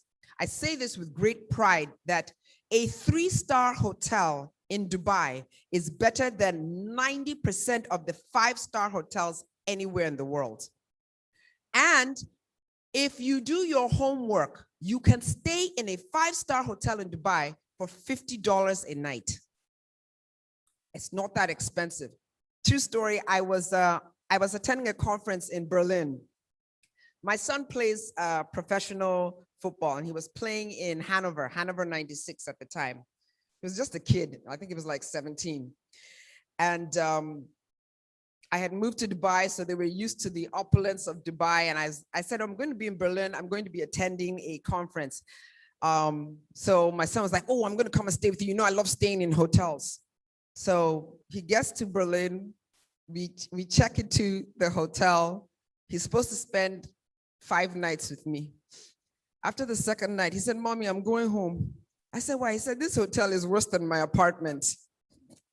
And truly it was. And he left because he came for enjoyment and it wasn't happening. So he went back to where he could enjoy. But Dubai has created an image, if you will, about their hotels. Let me stick on the hotel issue because it's a great way to give an example of brand sustainability. So they build these hotels all set to a certain standard. I have to be really honest when I'm speaking with people, and I know this is being recorded, so please don't fry me and use this against me in the future. But one of the challenges we have in most African countries is maintenance. You build something great, you have a great product. That first year, it's fantastic. The next year we visit it. What happened to the beautiful curtains? The walls are all painted. It's lovely now. Take a look. Sorry, Providence, but we've got handprints on the wall where someone was trying to put this up and dirty the wall. By the time we get to 2022, if nobody is paying attention to maintenance and sustainability, there will be 10 handprints on the wall and things start to go down. Dubai has a huge maintenance culture. Even Walt Disney World. One of the things I learned, I worked at Walt Disney World for 5 years. You think Walt Disney World is alive in the daytime when all the guests are there? That's a joke. Walt Disney World comes alive at night when all the guests have left. All the workers there that are not corporate are there because every night they repaint. Because remember, it's a place full of kids. By the time kids are finished playing here from 8 in the morning till 10 at night, what do you think these white walls will look like? It'll be a mess. Every night, about 90% of the walls in Walt Disney World get repainted. Walt Disney World does not allow chewing gum to be sold on its property because chewing gum attracts dirt and sticks everywhere and creates a mess. No vendor is allowed to sell a chewing gum on Walt Disney World property. The maintenance, maintaining your brand. If you build a great product and you build a great brand and you forget about maintenance, there will be no sustainability of your brand. There will be no sustainability of your product. The best cars in the world, Rolls-Royce, Bentley, and the rest of them, they don't make that many of them every year, but the ones they do make must improve on what the one was to the year before. Luxury cars are luxury cars.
my first time in Dubai was in 2014. I'd never been there before. Americans don't travel. Less than 5% of them have passports, talk less of travel. Africans travel more than most entities in the world. And so Dubai said, you know what? Africa is the closest in proximity to the Middle East. We need to become the #1 travel destination for Africans. And I started doing my homework. Thinking that Dubai is such a great place, I thought it would be an easy job. What I found out in the different African countries is that awareness of Dubai was either close to zero or they had misconceptions. When I was moving to Dubai from the United States, I had vice presidents and directors of companies concerned for me because they said, oh my gosh, what are you going to wear when you get there? Do you have to cover your head, you're this, you're that? All these things are misconceptions. And the best person to kill the misconceptions of your product or your brand is you. And you can only do that through communicating. If I have never met you before, but someone told me that you're a man who uses curse words a lot, how am I going to be convinced that you are not? By hearing from you personally. You have got to find a way for people 10,000 miles away to hear your product. Do you understand what I'm saying? How they hear your product depends on where they are. You will not sell your product in China to a Chinese man in English. You have got to speak his language. You will not sell your product to a country where radio is key by advertising on television. And now we have social media. If you own a product and you are trying to push a brand, like it, love it, hate it, if you are not on social media, you are leaving out at least 90% of your targetable audience. And this is critical for a country like Nigeria, who is always in the top 10 globally in internet use. Google it. Top 10 countries, internet use. Top 10 countries on social media. Top 10 countries with the most people with phones. I think they said 95%, including your driver and your cook, have 2 phones or 2 lines. So if you have a product and you are not targeting people with the right distribution channel, your brand will die because nobody will hear about it. Secondary school kids can build you a website. When I do a lot of training in the travel and tourism industry, and I talk to a lot of entrepreneurs. And I remember probably about before the pandemic, I think I can't remember whether I was in Ghana or Uganda. And we had a whole bunch of CEOs of different travel industry products, hotels, rental cars. And I asked them, so you're all running your own businesses. How many of you have a website? I think 3 hands went up. So I now told the organizers, I said, you know what, everyone was listening. I said, okay, you know what? Take the other 50 people into another room, get someone else to talk to them. I just want to talk to these 3 people who have websites because they're serious. How can you have a product in today's world and not have a website? Remember, everybody is on the internet, especially in Nigeria. And the first thing people do when they hear about anything, not just a product, even a person, the first thing they do is go to google.com to look up what they can. And they look it up and you're not there, you're not serious. Next. Why? Because we are all doing work and buying products and services digitally. We need to know where to find the product. We physically cannot go to China to make sure that this product is there. But if they have an online presence, they've jumped a little bit of the hurdle. So now you create a website for your product, and I click, and you actually with pride, you send me your website address, and I click on it, and it says, this site is not active yet. It will be up and running shortly, whatever the terminology is. So you just created a smoke screen. You can't do that in this day and age. You're looking for content to put before you create your website. Secondary school kids are the ones creating websites now. If you pay them 20, 40, I know some, 40,000 naira, they will create your website. Everything you need now to put on the internet is probably already on the internet. It is a matter of you doing the research to create content to put on your website page. And let me tell you, if your website page or your industry or your product feeds off of others, let me give you an example. With Dubai Tourism, I tell the owner of the travel agency, create your website. I will give you the content to put on your website. You don't have to do any more work. You want images, you want facts and figures, come to us. We will give it to you in a way that your website developer will just copy and paste. Take advantage of those companies. If you are a car dealer and you are selling cars for Mr. Maduka, make him give you the content to put on your website, because it's his product that you are marketing. And it's to his benefit if you're able to put it on your website. No matter what the industry is that you're in, take advantage of the owner of the product to give you the content to put on your website, and quit spending hours and hiring people and, coming up with excuses as to why you don't have a website. So now you have a website. The content is there. You did not take time to translate your brand and its image onto your website.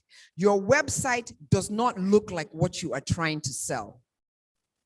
You can't be trying to sell diamonds on a cheesy website that is full of all sorts of grammar and no images. You have to be very targeted when you are trying to maintain your brand. Your website can kill your brand.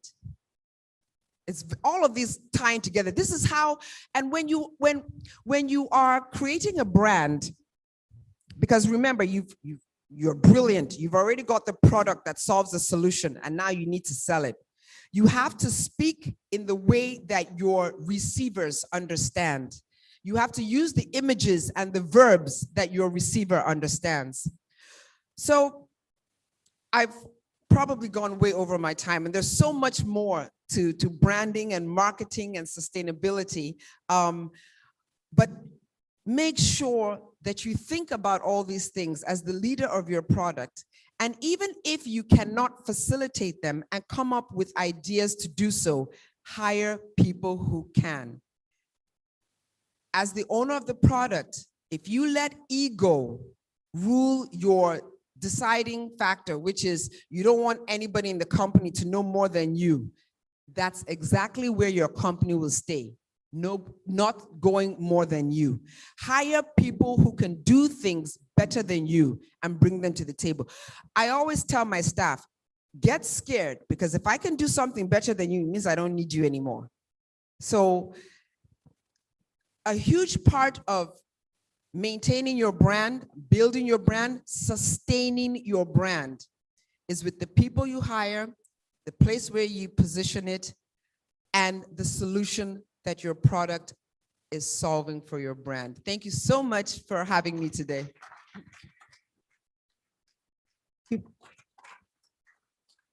Thank you. Thank you. Oh, thank you so much, Stella. So everyone, please stand up and give Stella a resounding.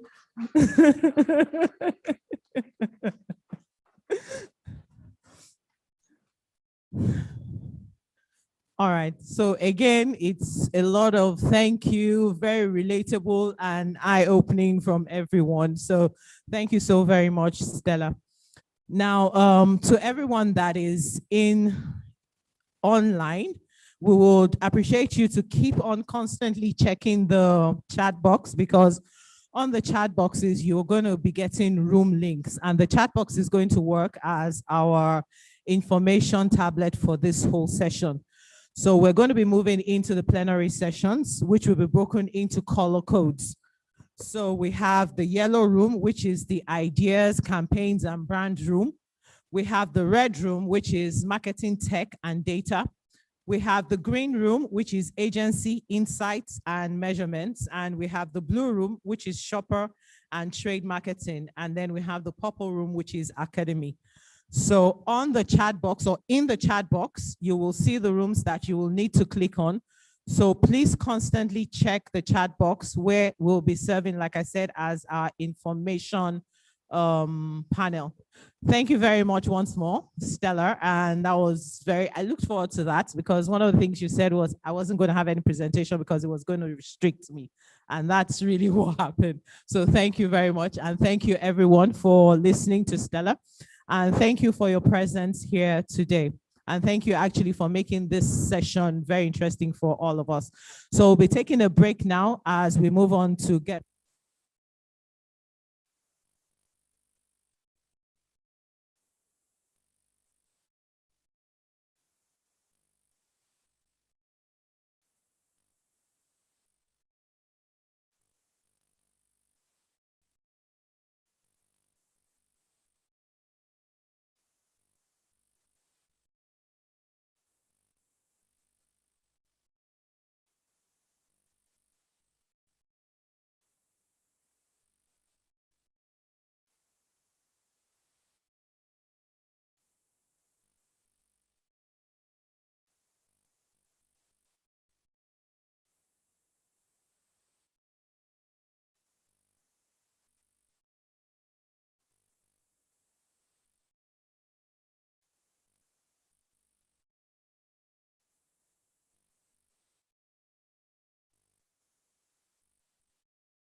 Good afternoon.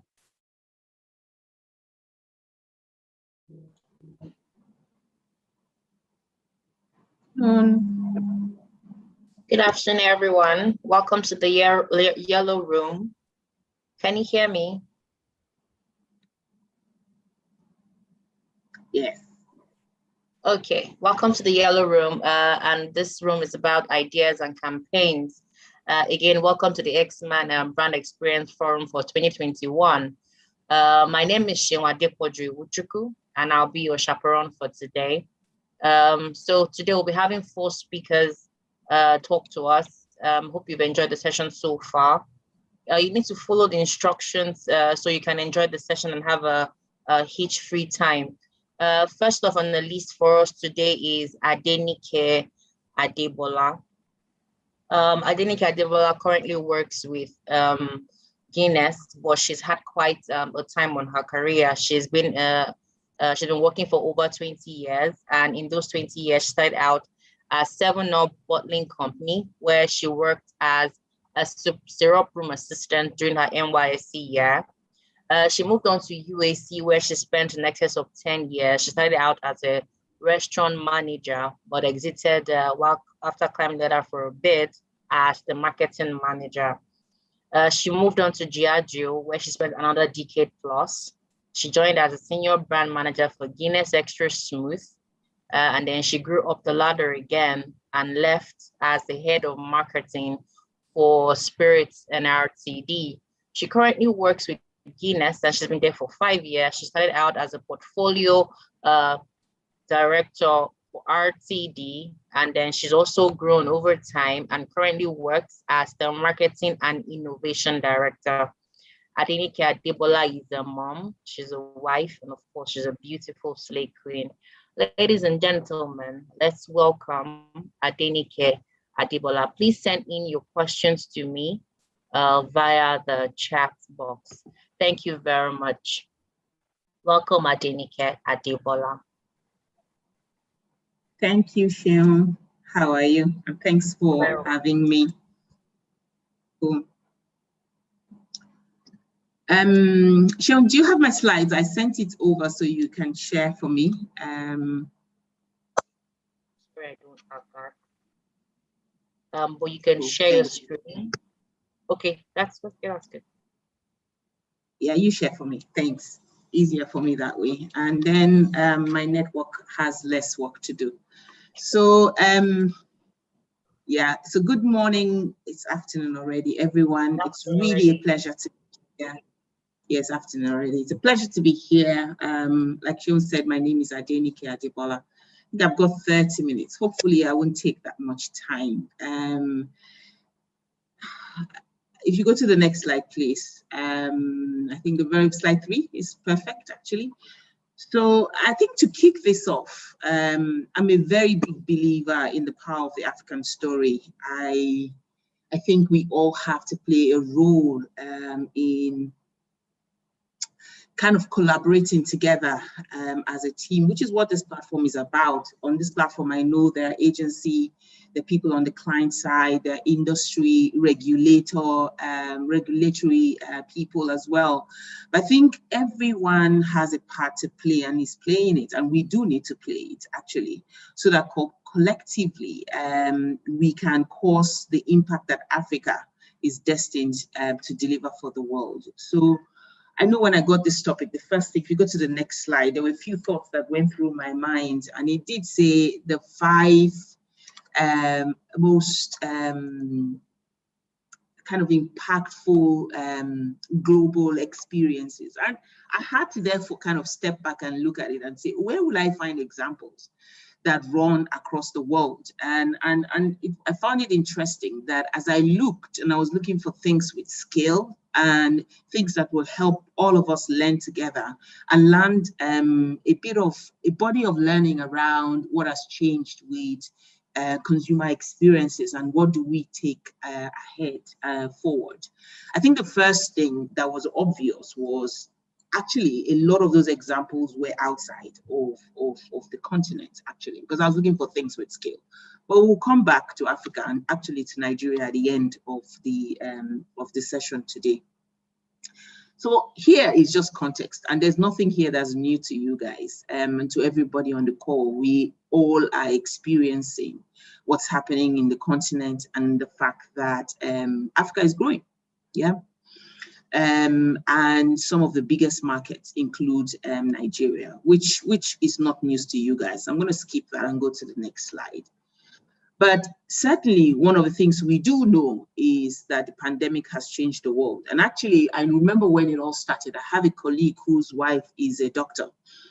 And I remember maybe a few weeks into this thing, he came to work and said to us, guys, we will be home for a year and this thing is not going anywhere for another year. And it felt like he was smoking pot. It felt like what he was saying just did not make sense and we couldn't relate with it. But here we are. It's been a year and counting, and the impact of this pandemic is still here and has really, really changed the world in reality. So what are some of those changes that we have seen come with COVID, and the pandemic? First of all, technology is driving some significant disruptions in how we do business, how we consume, what we do, where we go to look for information, and it's changing industries, yeah? And we know these changes are not going anywhere. They're going to be permanent, and it's going to change the way we work, the way we play. And it will also intensify competition. So it depends on who is getting a hang of it faster. Those guys will get a head start and actually do better and outdo or outrun some of the guys that are slow and not on the curve quickly. It will also change policies at work. And I know all of us were already experiencing that. And ultimately, the consumer is tougher. The consumer is more critical and is more demanding of brands. And what we do as brand owners and managers. And on the next slide, actually, is just a quick statement that reinforces the fact that, yes, this change is real, but brands will continue to invest and grow. So if you look at the data, and it's just from Interbrand, the guys are owned by Omnicom, actually. And you can see that brands are investing and they will continue to do so. So a few trends that have been accelerated by COVID. You go to the next slide. Again, I'm going to go through this super quickly. Digitization, that is true. Smartphones are a part of our life. Everybody, you know, if you think about what the digital phone is to everyone, yourself, you know, it's one source where everything is integrated from product to experiences. It's all at your fingertips and you can choose and you can navigate at ease. DCOM has outpaced brick and mortar platforms in terms of where people are buying things and where they are choosing to experience brands or anything for that matter. There are also lots of alternative channels. Once upon a time, everybody will go to a shop to buy something. These days, wherever you talk, Facebook, Instagram, there is an avenue for selling. And there's so much transaction going through all of these unofficial sources, even pop-up stores, that is also growing. So digital is so much at the heart of how people are experiencing life, how they're shopping and how they're buying. And it's not going to change. People are very conscious about health and wellness, you know, so they are very actively involved in what's happening and the choices they're making and where they choose to put their lives and their money, what they put into their systems. Sustainability, I know this is a topic that sometimes as Nigerians we feel is far away, it's not near, that we have more pressing needs as a country. You know, we are not really, we don't care that much about how many trees someone planted or the impact that water is scarce and all of that. But that's not true. The consumer is becoming very aware and people are traveled, they are connecting the dots, and therefore brands that are conscious of the impact of sustainability and the importance of it and are taking a stand for it actually will get a much more bigger part of consumers' hearts more and more, and it's going to accelerate. Like every other thing, Nigeria will get on this curve and run, which is what tends to always happen. And of course, lastly, people are looking for brands who have purpose, brands who have a strong belief, brands who are doing good in the community, brands who are passionate about their ethics and they're not afraid to say it and they are not afraid to take a stand. So that's what's happening generally in terms of kind of how the pandemic is influencing consumers. and some of those big trends. A lot of this you guys already know. So again, back to the topic, which is, okay, in the context of all of this on slide 10, you know, what are those brand experiences that we have seen, you know, and how have they changed through the pandemic? And the next slide really is a quick statement in my mind of what the best brand experiences need to be now and ahead. So the best brand experiences will have to be multi-sensorial, you know, fully integrated. They will combine low energy, high energy experience, whether it is direct, whether it's a physical or a virtual experience. The consumer should be able to smell, to see, to hear, to touch, and even taste the essence of your brand. An experience is not powerful if the consumer cannot walk away feeling that he has connected with a brand and gets the essence of that brand. I think in my mind, those are going to be the best brand experiences. They are today, and it's going to become more and more important. Enough of bandwagon effect where one person did one type of event. Oh, let's all go and do the same thing. It needs to come back to your brand and what your brand is about, but it must be connected to the consumer that you're trying to target. So I'm going to try to cluster the learnings that I observed in preparing for this topic today across the world with what people and what brands have done with experiences so that we can take a few nuggets from it as we go ahead. So the first one, next slide, is what I call purpose over profit. I hope you guys can hear me good because sometimes network can be shaky. Yes, Sean, all good? Yes, we can hear you. Thank you. So the first one I call purpose over profit, and it's the importance of doing good. And I have two examples here. The first one is Black Lives Matter. And the second one, because my name is Adenike, I work for Guinness Nigeria, I thought I'll throw one of my brand examples in there. So we'll go first to the first one, which is Black Lives Matter. So we all know through 2020 how, you know, the world was tackling 4 big issues, from the pandemic that was not going anywhere, economic recession, climate conversations in some parts of the world, and then probably the biggest racial justice movement since the 1960s. Yesterday, I was listening to CNN, and this is something that is hot and present even now. I don't know if you guys were close to what was happening in the UK with the national team and a few young Black boys missing the penalty that decided the win or lose for England, and how some people receive that. So big topic that was happening at the time. And what we are seeing and what's obvious is consumers are expecting action, not only from the government, but from our fellow citizens, but from the brands that they have chosen to put in their lives. So brands cannot be on the fence because people's lives are integrated.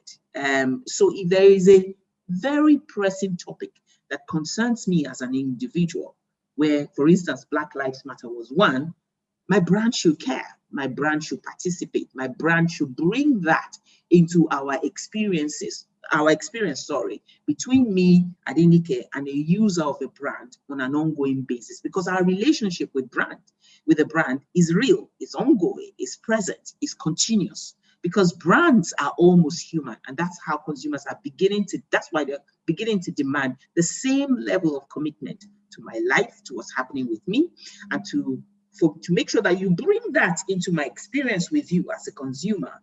That's what people are demanding of brands.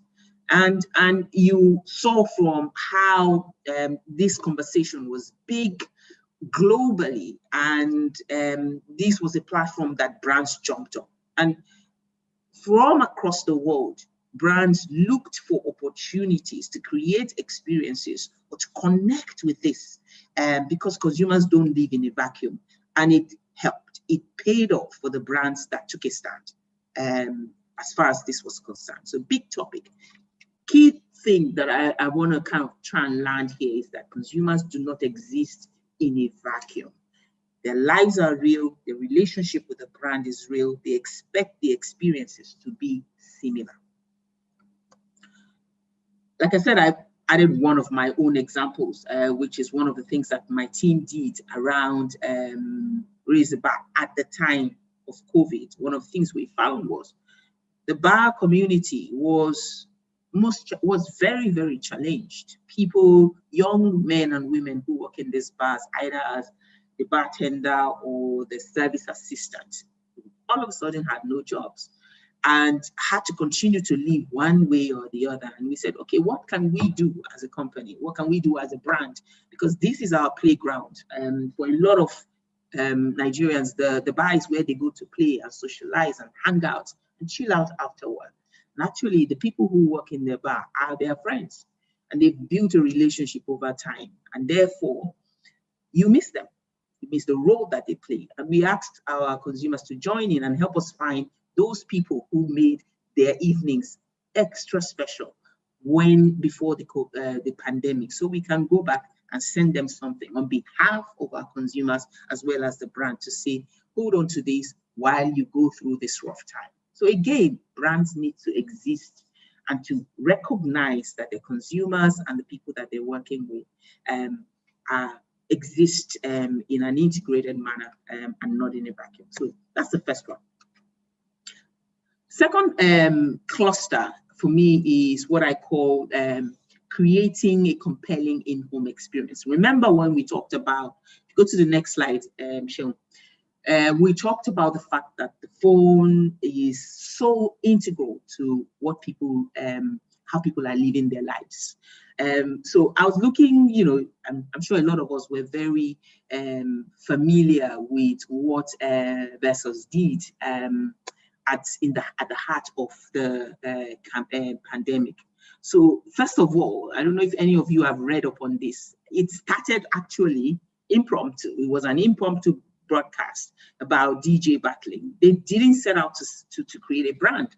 But what has happened as a result of the fact that what they did was very, very, very connected to what consumers were feeling at the time. They were meeting a need, and they created an experience that was bang on as far as what was happening from a technology point of view. They leveraged technology, they leveraged where people were emotionally at a point in time based on something that was purposeful. And I think that's kind of where they got to in the end. It broke some really, really ridiculous records. Yeah.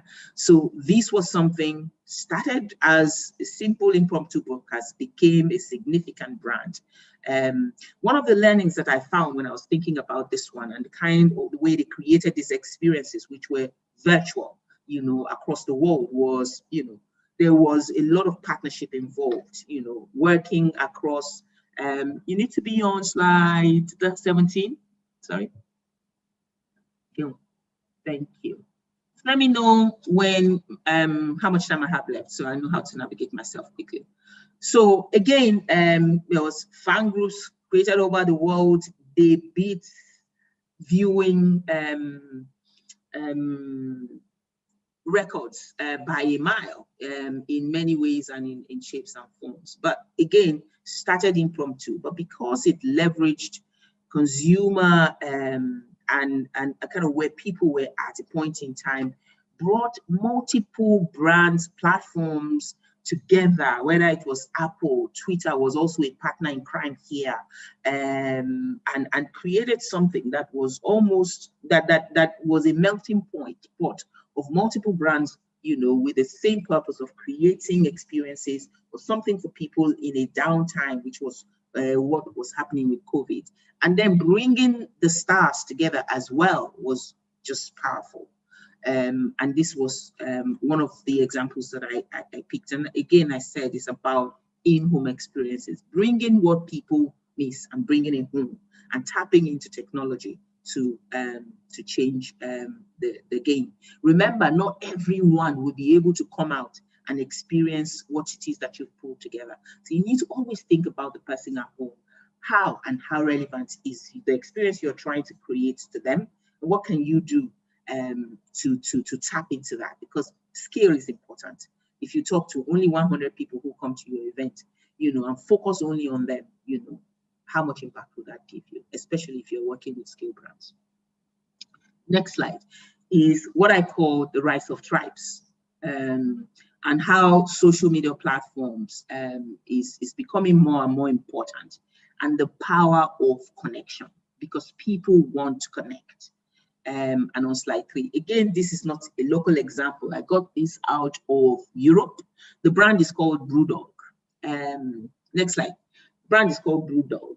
And what did they do? So immediately the pandemic hit, the first thing they did was they created a way for consumers to come buy their products from, and again, remember what they did was partner with the local bars that that they work with. So, you know, the typical people behavior. In the evening, they hang out in the bar, drink food, and then community, working, you know, playing with their friends in the bar. First thing this brand did was immediately pandemic hit, they created a way for people to order drinks and order the food from Brewdog. In partnership with Brewdog, with the bar, the local bar in the community that the people, you know, the clientele who come to those bars come to. So they did that first. And then a few weeks later, they thought, you know what, listen, people, there's one thing missing. Yes, they can buy it and take it home. But actually the community, the fact that people spend time together and banter and experience each other is missing, and it's not going to come back because there's a pandemic. So they created what they call a virtual bar and got all of the individual bars to set up a virtual bar and connect with their consumers and, you know, launch this whole thing, which was the Brewdog bar that was open every Friday at 6 p.m. And they brought everything to it. Home brewing masterclass, opportunity to taste the beer, pub quizzes, live music, comedy shows. There were a few examples of this also locally in Nigeria. But again, this was just the way they did this in surround sound, building it around the community, because in the end, the community is an intricate part, you know, and actually a very core part of brand experiences post-COVID. Community, community, community. So that's number 3. Yeah, which is what I call the rise of tribes. Next one is what I've called, it's a connected world. So find the spin in your story. And again, I've used the NFL draft. Again, it's not a local example, but I'll talk to you about it a little bit more if you're not familiar, but I'm sure a lot of you are familiar. On the next slide. Remember, the world is connected. You can always find a spin. So typically every year, this NFL draft is when people exchange players in the football league in the US. And usually it's full of fanfare, it's red carpet, it's very, very physical. And there's a lot of banter going on. There was a pandemic and people were not going anywhere. And the guys decided, you know what, we'll take it virtual. And they created a spectacle, became almost a floating spectacle of some sort over the 3-4 days that this thing was running. And people just continued to follow all of the platforms, which were all virtual, you know, and they used technology to create that spectacle and actually beat the year-on-year viewership of this thing by 35%. There was no red carpet, there was no stage, there was no handshake, there were no hugs, but there was a significant amount of people, I think 55 million people looked at this thing because of the way they created the surround sound around it.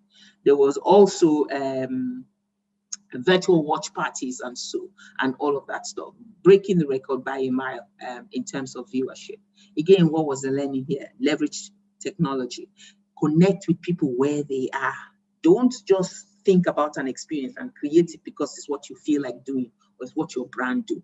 Where are your consumers now? What are they thinking?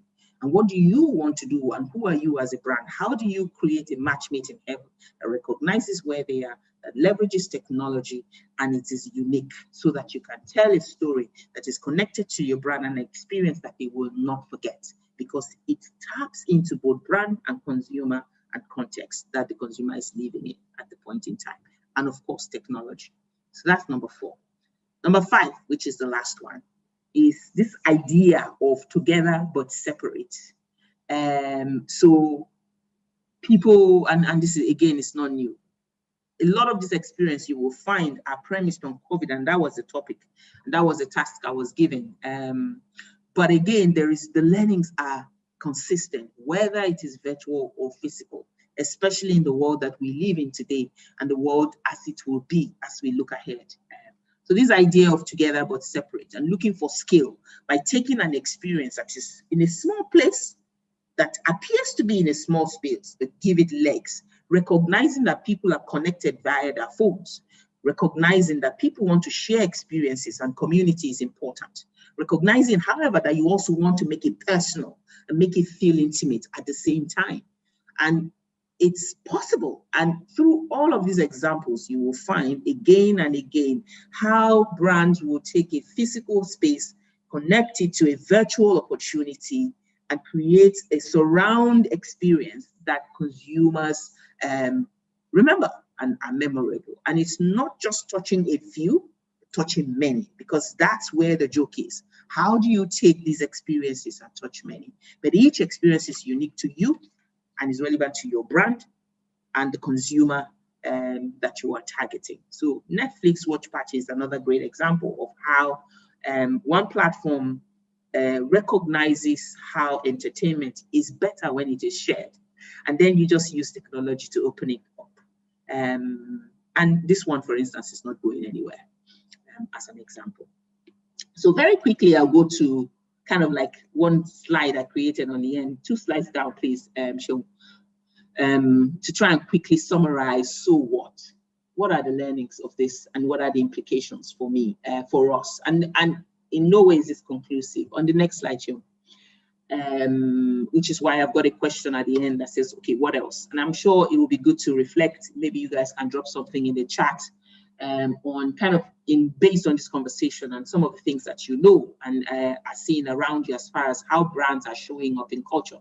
You know, what can we take out of this year of the pandemic in terms of how we create experiences?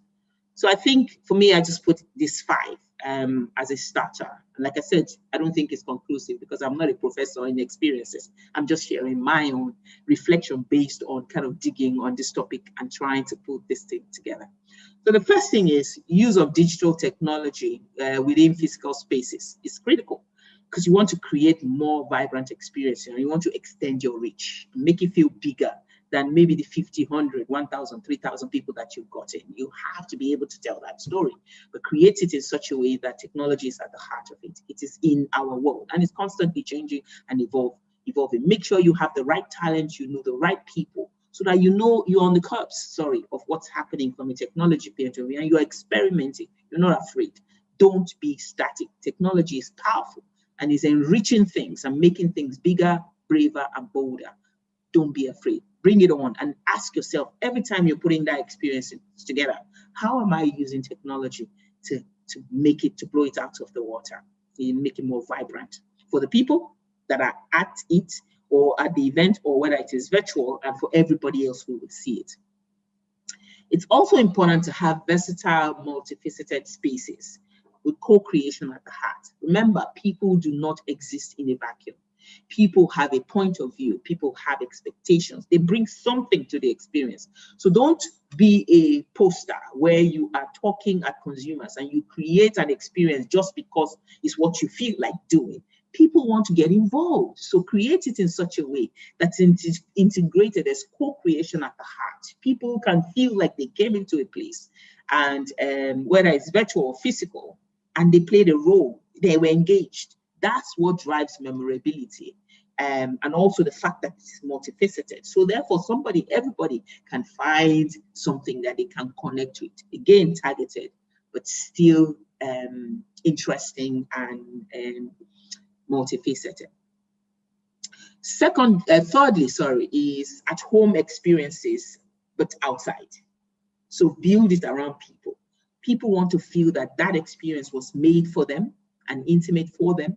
So how do you bring that into the experiences that you create? Remember, whether it's physical or virtual, the principles are the same. So how do you make it welcoming